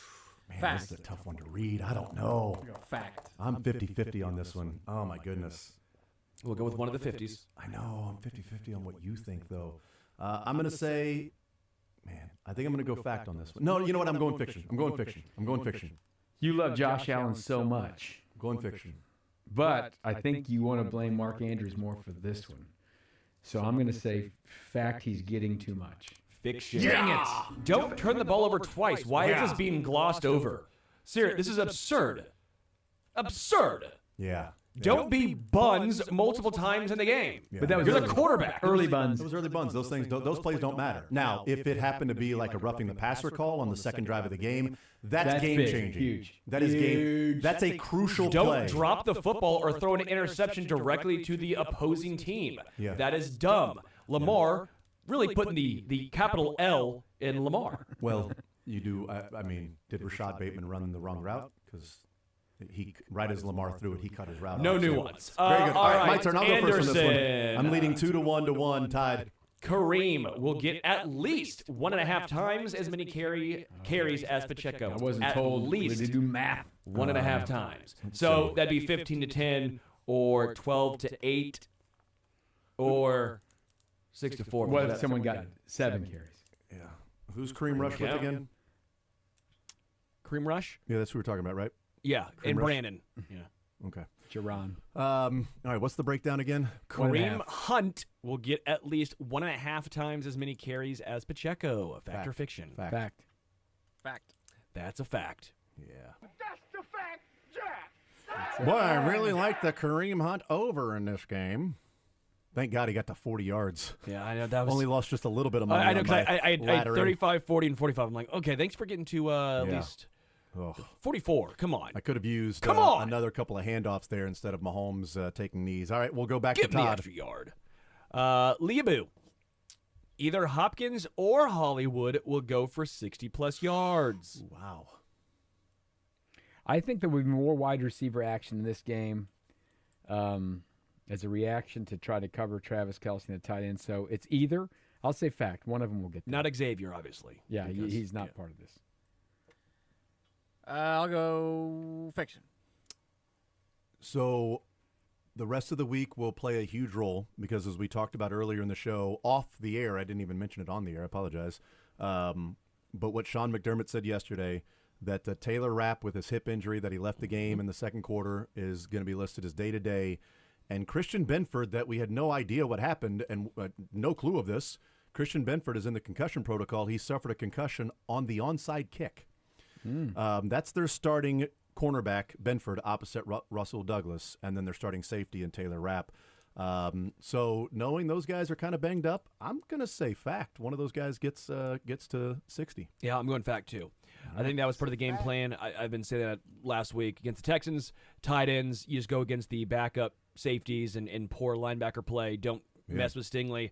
And against the Bills, right, you can take advantage on the outside with Hopkins or Hollywood. What did they go? Did they both go fact? I said fact. Anytime you say Christian Benford, by the way, I keep thinking Jordan Belfort. No, so I said keep fiction. thinking. My bad. No, Dylan said fact. I said Dylan, fact. why are you trying to cheat? I was 4 actually to 3 thinking to 2. Xavier because of the pick, because Makes of them sense. trading us Xavier. They're going to try and force it. They did get Xavier involved in that first drive there in that first game. It was all about Xavier Worthy there. Dylan this time. It's 4 to 3 to 2. We're all tied. DM.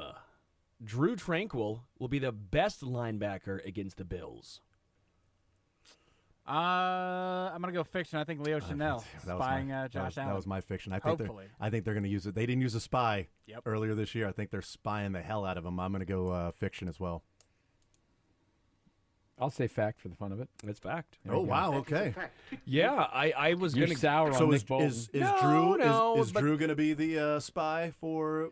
I think you'll see him more the quickness. There better be more than one. Because every time I think we're going to see a huge Leo game like as a spy. We really don't. Well, we thought that earlier this year. No, but I've thought it multiple times throughout I think he did a good job last year. Willie Gay spied on the first possession. Yes. And then got hurt and left the game again. He was hurt that week. And then Leo Chanel had to come in and spy, and he did a pretty good job there. But they didn't use the spy the first go-around. This is not a knock against Bolton or Leo. I think both will have fine games. You do like to knock Nick Bolton. I love Nick Bolton. Why do you hate Nick Bolton so much? I'm the Nick Bolton supporter. I'm supporting fan club number one of. I started the fan club actually. I don't think so. I give out ribbons and there's actual. Steven St. John's got something to say about that. Yeah, I think you're more a fan of number one. Drew of Tranquility. According to the fan club that I started, number one. You'd rather love the banner. The Drew of Tranquility. He's been great. He's been great as the season's progressed. The first 5 games, I thought Drew was like, ooh, and now I'm like, yay. He was Bonds, all right. and now he's what? Cheeks. No. What? Muscles. Scoops. He's no longer a scoop anymore. All right, I'll lead off. It's 4 to 3. We're tied. Anderson. Yes. I am shocked. Mizzou is only ranked 22nd. You know what? I'm going to say that's a fact. I know shocked is strong, and typically when you have these strong, words and terms, I'm going to say that's a fact. You are shocked they're only 22. I think it's a fiction. You think they should be about. Or are you 22. saying basketball or football? Basketball. Okay, because football they are 22. Yeah, I guess it's true. Their final AP ranking is 22. I'm going to say that's a fact. You're shocked. Sorry. Fiction. Go ahead. Fiction. I'm going to go fact because he's being sarcastic that he's shocked because it's taken too long for them to be ranked. You read me like a book, Dylan. Fact. Yeah, they should be like 15. They should at least have a 1 in front of their number. You went and won at Florida. You beat Kansas. You beat Vanderbilt, who's apparently pretty good, almost ranked. How about Sterling saying they should be number 1? Wow. Some say. They should have a 1. Dennis Gates fan club. You know how good they are? Florida lost to them, and they didn't even lose in the rankings. They didn't even move down a spot. That's because the voters also know they know Missouri's that Missouri's good, but they won't put them higher. No, they know that it's a catch-22. It's a conundrum. It should have been overtime because of the 1-point win, and then you have to go back and take the 1 point off the board for Caleb the refs. All right, Todd, he leads off this one. It's 5 to 4 to 4. We're all tied. Lebo, get to the bottom of this. You will. KU loses 3 or fewer games left in the Big 12. Oh, wow. 3 or fewer? I'm not looking right at the schedule. I know they're going west. They're playing They have a pretty tough schedule, too. Glad you went first on this one. That was tough. Fiction. I'm obligated. No, but I'll say fact. 3's a lot. Yeah, Fact. I'm gonna go fact as well. I'm going to go fact. Yeah, it's fact. I think 2 would have been too hard. I don't. Yeah. 2. The over/under was set at 2.5. I think they lose 3 more games probably because they have a tough. The Big 12 is pretty impressive Houston's overall. at in some of home those coming moves, up, some of though. the Let's see if they can win that long. one. Yeah, but it's a home and away with Houston. They but play this one- Iowa gotta State play 'em again, both. Houston Yeah. twice. They have They got Arizona. this trip out to Yeah. Arizona's a home BYU game and at all the that. end. Still, K-State. Dylan's up Dylan, K-State wins 12 games or more college basketball. How many do they have right in now? the Big 12. Just How many do they have right now? overall. 7 or 8? 7 and 10. I'm gonna go fact. I They think I win. can- They win 12. 5 games. Got to win at least Oh, 5 yeah, more yeah. games. I think they'll get 5. They'll have a couple games against teams they should beat, and they barely beat them, and then they'll surprise a couple teams. I'm gonna go fiction. I'll say on this fiction one. too. I think it's fiction. I think they get 11 maybe. That's tough. That's tough. Not going well. 7 to 6 to not 5, we're ideal. all tied. Some say. Brock Purdy. Me first. Okay, me. Brock Purdy should get a huge contract extension with the 49ers. Fiction. Fiction. That is fiction. Why are people talking about that? I don't. Because I it's don't- time. I don't. Yeah, no. Guy played in the Super Bowl. He did. Silly. Someone Yeah, has to stop the train of Someone has to stop it's it. their time to be the highest paid quarterback. John Mayer said, "Don't stop this train." Well, the Niners should stop this train. Something had to break the window. Something had to smash the stereo. Todd, you're first. Why and are we Margo. How tied, about that, Todd? Todd and Margo. I don't know, Margo. Washington football team will beat the Eagles. Todd, you're first. Let's do it. Fact it up. Let's go. Fiction. I'll be rooting for it. He I loves may even Philly pick too it, much, though. but Sterling's going to go Eagles, so I'm going to say fiction. EAGLES Eagles. Mark that. Thank you. That's a point for Todd. Wait, why did you mark that? You spelled right. Good job. E Better than the. E-A-G-L-E-S. You see the video. Of the We marked it mayor of because the- if the Chiefs play the Eagles in the Super Bowl, we Oh, will play don't that you often. dare! No, We will play that often. no. Yeah. Put Don't that do with that the to me. mayor of Philadelphia spelling it wrong. I think people are 9 to 8 overreacting. to 6. Dylan, I think people are overreacting. It's not that bad outside. Fiction. Fiction. Fiction. Fiction. Yeah. It Awful. sucks. You It's tweeted horrible. this morning how cold it was. Yeah, you big it was baby. miserable. You're No, working here. look at my hands. They're bloody. It's like I've been punching folk. Anderson. Yeah. The under is the move in the Chiefs-Bills game. So it's 47.5. It's moved down a point, so Vegas would say yes. I'm going to say fact. Fiction. Fact. It's fact. Long possessions drawn out. Damn. There's going to be. What about 2 overtimes? Could be. Oh, yeah, that's a good point. Yeah, no ties now. 11 to 9 to 8. We're all tied. Tiebreaker. We need it. Who has 11? I do. Wow, you've read me very well. Congratulations. Like a golden book. Let's do some baseball. I missed question number 1, 2, 3, 3 or 4. I missed question number 5. What was that? What was question number 5? Drew Trank will be the best linebacker against Oh, the yeah, Bills. and I was right about You were that right one, too about that. because of Leo Schneider. I But actually anyway, went go back ahead. from last week. I was very good last week. about My top 5 favorite Royals third baseman. Okay, that's very apropos right now. Makes total sense right now. I thought, why not? Let's get some Specific Royals. third baseman For the a Royals. month before pitchers and catchers. Yep. 5 days before the Chiefs play in the AFC Championship 5 game. days before in my top 5. Perfect.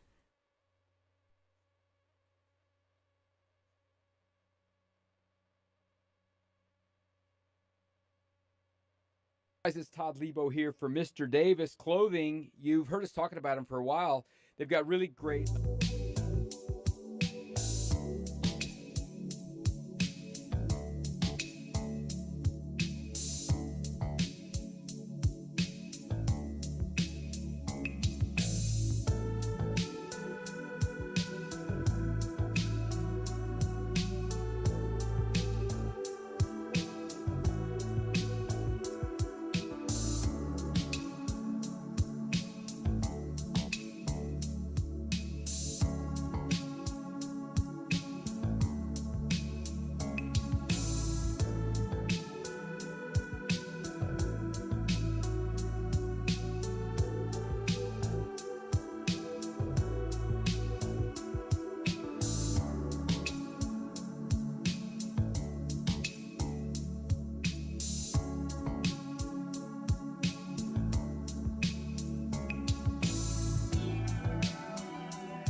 I see what you're doing there. I've got George Brett on my list. Is he on there? Dylan? Top 5 favorite Royals. Third Sterling's top 5 favorite Royals third baseman does not Got mean George they Brett. had to be the best 5. You have Okay, George but you Brett. had George Brett on it? George Brett was on there. Okay. Yeah. What Okay, about is he number 1? He was number. Well, I didn't really do an order, but yeah. What about Moose Tacos?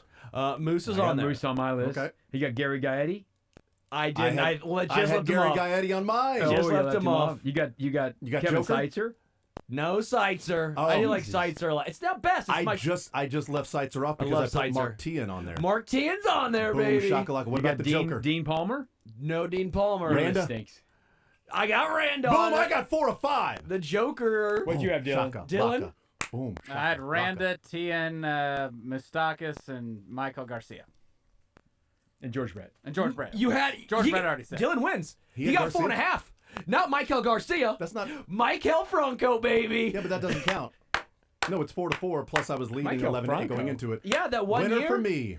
I Winner love for me. Michael I think Franco. Dylan won. Doubles. He got He was- half. He got 4.5 points He right didn't in the get 4.5, he got tiebreaker. 4. Michael was Michael the first Franco's name. not a real person. Yeah, he was. Win. I have a Michael Franco bobblehead. Oh my God. You just bobbled this whole thing. Yes, he did.